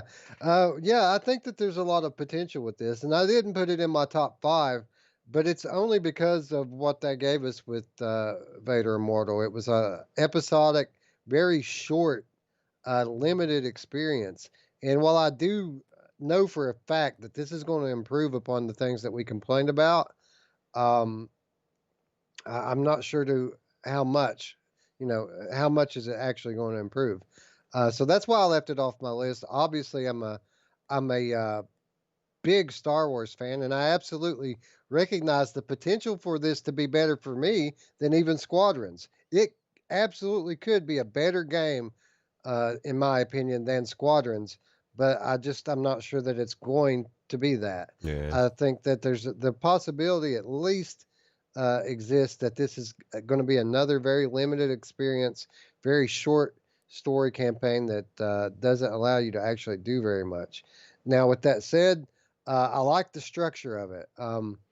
The structure of this game is it's going to revolve around short stories that are being told by this bartender in the cantina. So what that's going to allow them to do is it's going to allow them to put us at any setting during any time frame on any section of the galaxy of the whole entire Star Wars story. So it's going to allow us potentially to visit and live a story through the eyes of any of these characters. And that's a massive amount of potential, not only for the scope of the stories that they're going to be telling here, but DLC. I mean, they could support this game for years with new story after new story after new story, and this could be turn out to be one of the best games ever in the history of VR. I'm just not so confident that that's actually what's going to happen, and that's why I left it out of my top five. Yeah, I have my trepidations as well. You know, it's funny. I was just thinking of the how this is similar to Onslaught in a sense, as far as the story being told, and we're starting to see that more these type of games, right? And I agree. I like it. It's like you know you stumble up to the bar and the bartender starts to tell a tale, and then you go into that world, you do the episode or whatever it is, and then you come back and you're back out there. And I just think it's really good, and I'm kind of excited to see where it's going to lead. Yeah, that absolutely. The Walking Dead Onslaught is a very good comparison to draw here because that's exactly how the storytelling works in that game. Daryl's sitting down and telling the story, and then all of a sudden you're there, and that's exactly what's going to happen with this game as well. Yeah, and it's funny because when you were telling about how the way you described it, it like actually made me think about it a little bit different way with Onslaught. It's like I that's kind of cool, you know. It's like you're Daryl, the story's being told, you're explaining it to Rick, you know, or Rick, yeah, and so you're I don't know, I just think that's cool. It's a cool way to come at it, and I think that's going to be the same way for this game. Yeah, I agree, and hopefully it turns out to be as good as it could be. If it turns out to be as good as it could be, it'll be one of the best games we ever played. Yeah, agreed. My number four was actually my number two on my list, but again, wasn't something that we agreed on, so we moved it down. Sniper Elite VR. I've been looking forward to this game for a very, very long time, um, and the fact that they're bringing it into this new standalone hardware is very exciting for me. It's got me questioning whether or not I'm actually going to pick it up on Oculus or PSVR because it was a no-brainer PSVR for me because of the aim controller. But now uh, I get to enjoy it anywhere I want to go on this super high resolution display, and I'm not tethered down by any wires. I have full freedom of movement. I'm super excited for this game, and regardless of platform, just the type of game that it is really speaks to me. It's when it comes to gunplay in VR, the long distance, surgical sniper is kind of the role that I like to play. I enjoy uh, one shot kills. It's kind of the thing I like more than running up in somebody's face and blowing their head off with a shotgun. I like to hide. I like for them to be walking, and when they least expect it, their head's gone. And it seems like there's going to be a whole lot of that in this game. It's going to be story driven, and pretty much everything about this game I like. And it's one of my highest anticipated VR games, period, at this point. Yeah, see, I can't do the single one shot and you're dead. I need like 10 bullets, so like one of them might hit you. Crossing fingers. But no, I agree. I think this game looks amazing, and I said this last episode. I think that it was for me. It was like what I kind of wanted to get out of the kayak and start running around. I just think that this game is going to be better than people think, and it's a good pick. Yeah, man. Like I love it. Like the one shot kill is awesome, and even like when you miss, it's fun to watch how people react when they know they're being shot at. They could die in one shot, but they don't know where you're at. I love it. Yeah, it sounds like you could almost do that in real life. Yeah, I don't think you would, but it's like, oh, hey, dance, buddy, you know? No, but I look forward to getting better at like games like Contractors, where you can actually get these high-powered rifles and get find a nice spot up in a high rise somewhere and wait. Just pick people off. Yeah, it's good. It's a good strategy for sure. And Gamer Chick makes another good point here. VR bullet time through the body. Yes, I love the idea of that. So they have a bullet cam that actually traces the bullet out routes in slow motion, and then they have like these X-ray shots as the bullet meets the body, and it shows you like the internal damage that the bullet does. It's awesome. Wow. Yeah, sounds good, man. We don't have to wait that long for it, so cool. I don't know. They haven't given us a release date. We've been waiting forever on it at this point, and we still don't know when it's coming. Just soon, right? Yeah, I think it'll come at the beginning of 2021, but we'll see. I mean, Medal of Honor's coming out. That has to be on their radar, right? Like I mean, obviously two different games, but similar types of games, and so you don't want to really Similar stories. I mean, both of them revolve heavily around the French Resistance of World War II. So interestingly, similar stories. Yeah. So cool. Anyway, that brings us to our top three, and I'll let you go ahead with number three here. These are the games that we both agreed on, games that we're both excited about uh, playing on our brand new shiny Oculus Quest 2. Oh, this one is a no-brainer. I put it at number three, just because I think the number two is going to be huge, bigger than people think. But my number three is Scion's Baby, Mist, and I can't wait to see this game in not only in my Quest 2, but I'm gonna link enhance it. And as good as Abduction looks and is, I think this game is it's gonna blow people away because they've learned so much with Abduction, and now you've got that high level of polish coming into VR with a game that I never played. I played a little bit, enough of it when I with my parents when they were into it that I don't remember anything about it. I just know to this day it's my dad's favorite game of all time. So that must tell you something. Your dad's. I mean that seems like a quote from a commercial, doesn't it? Dad's Yeah. greatest game of all time. Yeah, and then you put the Quest on, you're like, oh my god, I'm in here. But no, I'm really looking forward to this. I'm not a puzzle game person per se, but I'm a good puzzle game person. Like if I'm gonna play a puzzle game, I want it to be phenomenal, and Cyan knows what they're doing. So Yeah, dude, this game is a classic. I mean, there's not a whole lot to say about it that hasn't been said before, except for this. Rebuilt from the ground up for Oculus Quest 2. This is a quote from them. Rebuilt from the ground up for Oculus Quest 2. When I heard about this game coming to VR, my only concern about it was whether or not it was going to be like a port almost. And obviously, I knew it wouldn't be a straight port, but I was fearful that the structure of the game wouldn't be updated for VR, and that you would just be clicking through screens again like the original game. But that's not going to be the case at all. You're going to have VR locomotion, VR interactions, and even a puzzle randomizer, which is intriguing. yeah, So this is one of the coolest stories ever told about in VR, or I'm sorry, in video games. And I very much look forward to reliving it from the inside, Roots. I mean, this is another one of those childhood or young teen years dreams coming true, right? yeah, and I think you nailed it. The randomizer's huge. I'm really excited to see how that's going to be implemented, right? Because we've had generated levels that can constantly change, but not puzzles. And this is where I think gaming's going to change. At least in the general, is the AI, right? As soon as the AI starts to come through fruition with this, to where you could constantly, I mean, it'll always give you you could always have a fresh retake, right? So I don't know, it's cool. Yeah, yeah, I think that there is going to be a certain element of that too. I don't think that people who necessarily beat missed 2 decades ago are going to just waltz right through this game.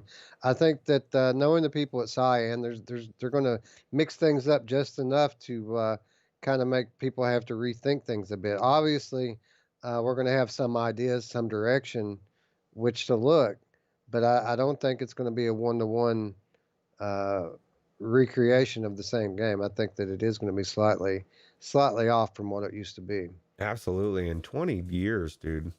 Like that's a long time, man. Like I try to play games that I remembered back in the day, and you remember some of it, but I think you're gonna forget a lot of it, and then that randomizing will fill in. I think Scion is gonna love this Cyan game. So Yeah, I remember having to take notes to beat this game, like taking notes from one scene so that I could go to another spot on the island and use the information. Very much kind of like what we were doing in abduction. abduction with the camera, right? We didn't have that luxury back then, though. I mean, back then phones didn't even take pictures, so we had to just write stuff down with pencil and paper. But I absolutely remember having a notepad of notes just for mist. Man, notepad, paper and pencil. What kind of crappy world were we living in back then? Now we got the cameras and high tech. Body says he'd like to see Ultima Online resurrected. You know what? That would be pretty cool. I was trying to talk to some people about Ultima the other day, and that nobody knew what the hell I was talking about. Yeah. Well, hey, gamer chick. I forgot about the journey. Okay. That just shows you that I'm moment to moment. I take it in and then I just let it flush over me, and I keep on moving. But yeah, that's my literal hole in my soul is I need to remember stuff. So maybe less Colorado. That's one of those things that's a blessing and a curse. So sometimes it's a good thing to not remember, right? Yeah, for sure. Anyway, Derillo says that he's looking more forward to Firmament, and I would say to that, absolutely, me too. But we're talking about a Quest game that's coming out within a month or two versus a PC game that's coming out within a year or two. Yeah, we don't even know So when that's yeah, coming. obviously Firmament's going to be nuts, dude. Yeah, I can't wait for that as well. Anyway, let's move on to number 2 here that we both agreed on, and let me make sure I've got this correct here. Oh yeah, of course. This number 2 was actually I think my number 5 because of the type of game it is, but just the fact that it's in my top 5 now, it really says a lot because it was just kind of off my radar forever. Not really. I was really indifferent to it until recently, and that is Population One. You know, as many of you know, the multiplayer stuff not quite my bag. I have warmed up to it a lot since I started playing VR, and especially when it comes to like battle royale type, multiplayer. That's really not my thing. But with that said, this game looks amazing. The fact that you're able to climb all these buildings and fly around really shows me a lot of the aspects that I love about Stormland in a battle royale. So I think I could really get behind this, Ruuts, and that I'm really going to enjoy it way more than like a Fortnite. This game's going to be way better. I'm intrigued, so much so that it's my actually number 5 on my highest Quest anticipated list. Yeah, see, and for me, the premise alone sounded good back in the day, and when we first got it, we got our first look. I thought, wow, this sounds good, but it's probably going to be implemented weird. It's going to be bizarre. It's going to look weird, because everybody's thinking Fortnite. But then for where it changed was this last week. I guess they did some kind of a open beta for people, or a day where people could do it, or it was a short time. And I've talked to a few people. I think Radio Runt was one of them, but that are raving about it, that are literally saying like this is going to blow people away. And so for a long time I didn't know, because they kind of disappeared, right? Nobody knew. We even were debating, is this game even coming out? But I guess it's so good from what people are saying, people that I respect their opinion, that I'm now psyched, and I think it's going to be a huge game, especially since the software, the hardware that everybody's picking up this year is going to have it. And there's so many people that love Fortnite, and they're going to want a Fortnite type of game, that they're gonna love it. You know what I mean? It may not be Fortnite, it's not going to be the same, but it's going to be similar enough that it's going to draw them in. And so I'm psyched. Yeah, and I mean, so many cool things in here as well. I mean, you've got your squad play, of course. It's not just all, one for all, a free for all with just one, you playing by yourself. But a lot of cool mechanics in here too. I really love the way that you revive your teammates with the paddles. Like you're at the hospital in Mhm. the ER.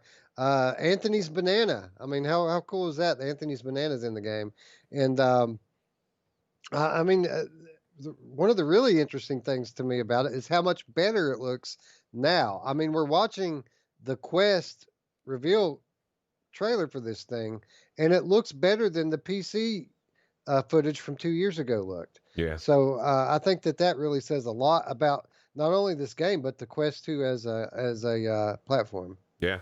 Yeah, I think it's going to be huge. And, I've got a couple other Battle Royale games in VR, and they're okay, but nothing that I think is going to be on this level. Yeah, I think that again, this isn't my type of game, but I think what they've built here could be special, and it could be a load of fun to play, in spite of the fact that it's a multiplayer game on the same map with the same people, and all the things I really don't like about multiplayer. Yeah. Well, you're really warming up to these shooters, though, multiplayer shooters, and I could see the moment. Firewall. Well, and Firewall and Contractors. well, I was going to Those say, I two. could see the moment when we played Contractors. It was like something clicked for you. It was like, because we had that really good game where it was just so good that the kill confirmed, right? And it was so fun that I was like, and you were like, man, this is amazing. And I was feeling the same thing, because it's about the gameplay, and it's also about the people. So, With the Contractors, for me, more than anything, it's about the maps. I really enjoy the fact that there are elevation changes with the maps. It's not all on the same level. You can go in the buildings and out of the buildings. You can go up from the windows and up in the mountains. I really like the diversity of the terrain in Contractors, and then that's probably why it really sticks out to me a lot more than, like, say, a Pavlov or something. yeah, absolutely. Roy Schwartz says, "Dang, now I want to play Firewall." Mm. Like, I'm sure that Roy just quit playing Firewall so he could watch the show, right? That's funny.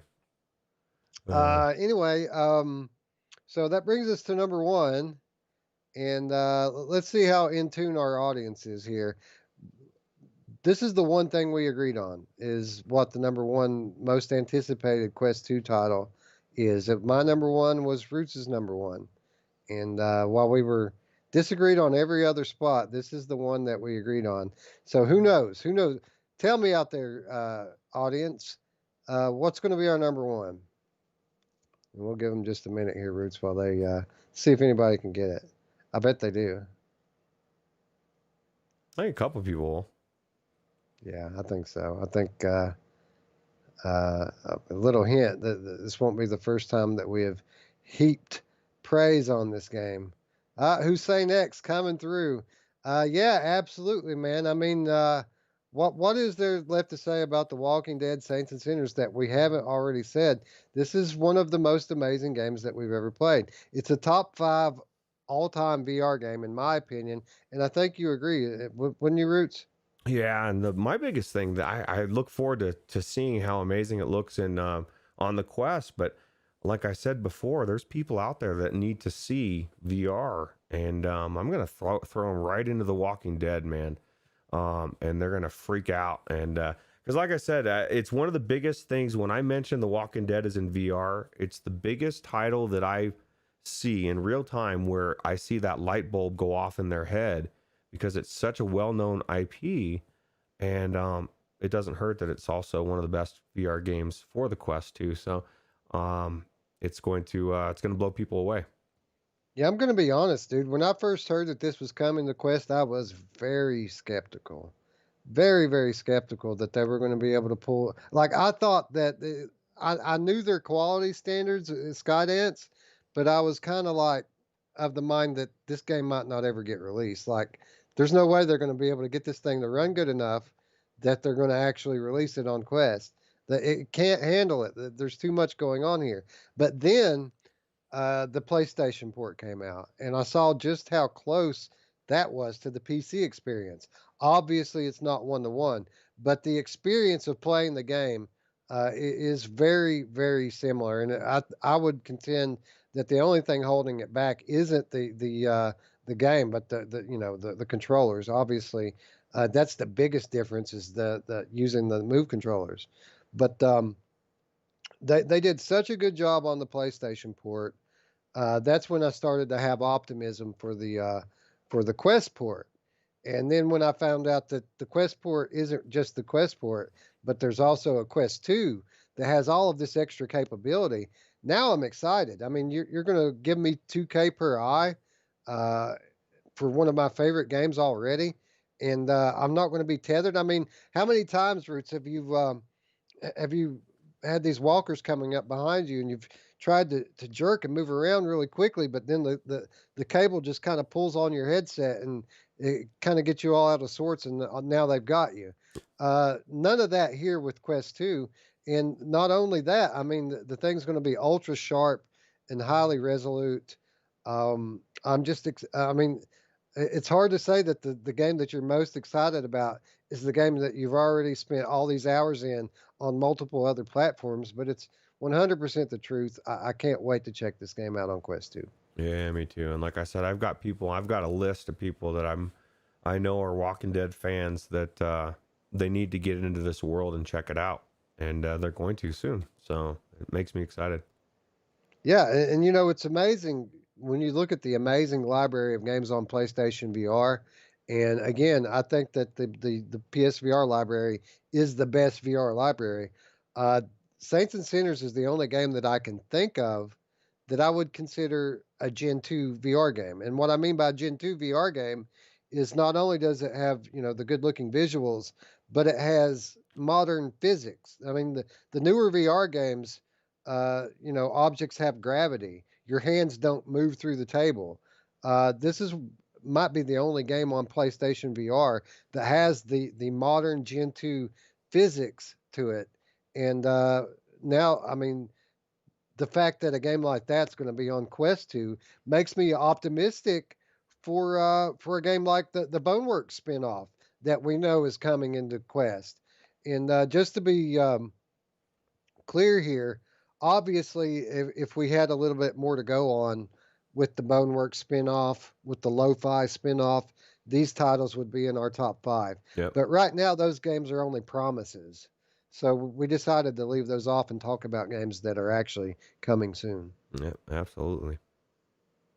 But when you think about swinging Lucille in this game, or what it feels like to try to dislodge your knife from a walker's head, it makes you excited for the possibilities of a game like Boneworks in VR, because now you can see that what they're doing in Boneworks is possible on standalone hardware. Yeah, it's going to be amazing for sure. Yeah. So that's it, folks. Our number one most anticipated Oculus Quest title, The Walking Dead Saints and Sinners. Let us know what your most anticipated games are. Surely we're not the only ones that are that are super pumped for this new platform. Maybe you might not be as pumped as we are, especially Ruuts. I mean, you've never tried standalone VR before, Ruuts, I so know. you've got a bunch of firsts coming for you. Yeah, it's exciting. I can't wait. The first time I get to play VR that's not in my bedroom, it's going to be different, right? Yeah, you're going to be able to walk into the largest space in your apartment there and play VR on a moment's notice. No Right. setup. Like setup's literally less than a minute. That's awesome. It is awesome, and it's something you don't realize how awesome it is until you get used to it, and then go back to the other way, and then you start to be like, what is all this friction I'm doing here? Yeah, absolutely. Anyway, I guess that's going to wrap up the Monday Show 58. We'd like to thank you all for turning out. As always, if you liked the video, give us a thumbs up. If you're new to the channel, please consider subscribing. We're a growing boy here, and a growing boy needs his nutrition, and our nutrition are your clicks. So click on that red button, click on that bell, and please come back and watch again. Yep. For those of you that have been around since day one or close to it and want to do a little something extra, you can support us on Patreon, where for as little as $3 per month, you will gain access to our weekly show notes as well as the always awesome money shows. And just really quickly want to send a big thank you out there to our Patreon supporters. Yeah. We do appreciate your contributions. We still have not spent a penny of it, but I promise you when we do, it's going to be something good. Yep. And then what else? The Discord. Are you kind of bummed out that the show's coming to an end? Do you want the conversation to carry on? Well, it doesn't have to end. It can carry on. And you can do so by joining our community by clicking the invitation to our Discord in the description down below. We're all on there 24/7. We're always talking about VR, talking about life, talking about bad beats at the graphics card store, Yeah. and so on and so forth. So come hang out, come talk to us, join the community. Yep. Anyway, with that said, friends, we'd like to thank you all once again for watching, and for Ruuts, I'm Wes.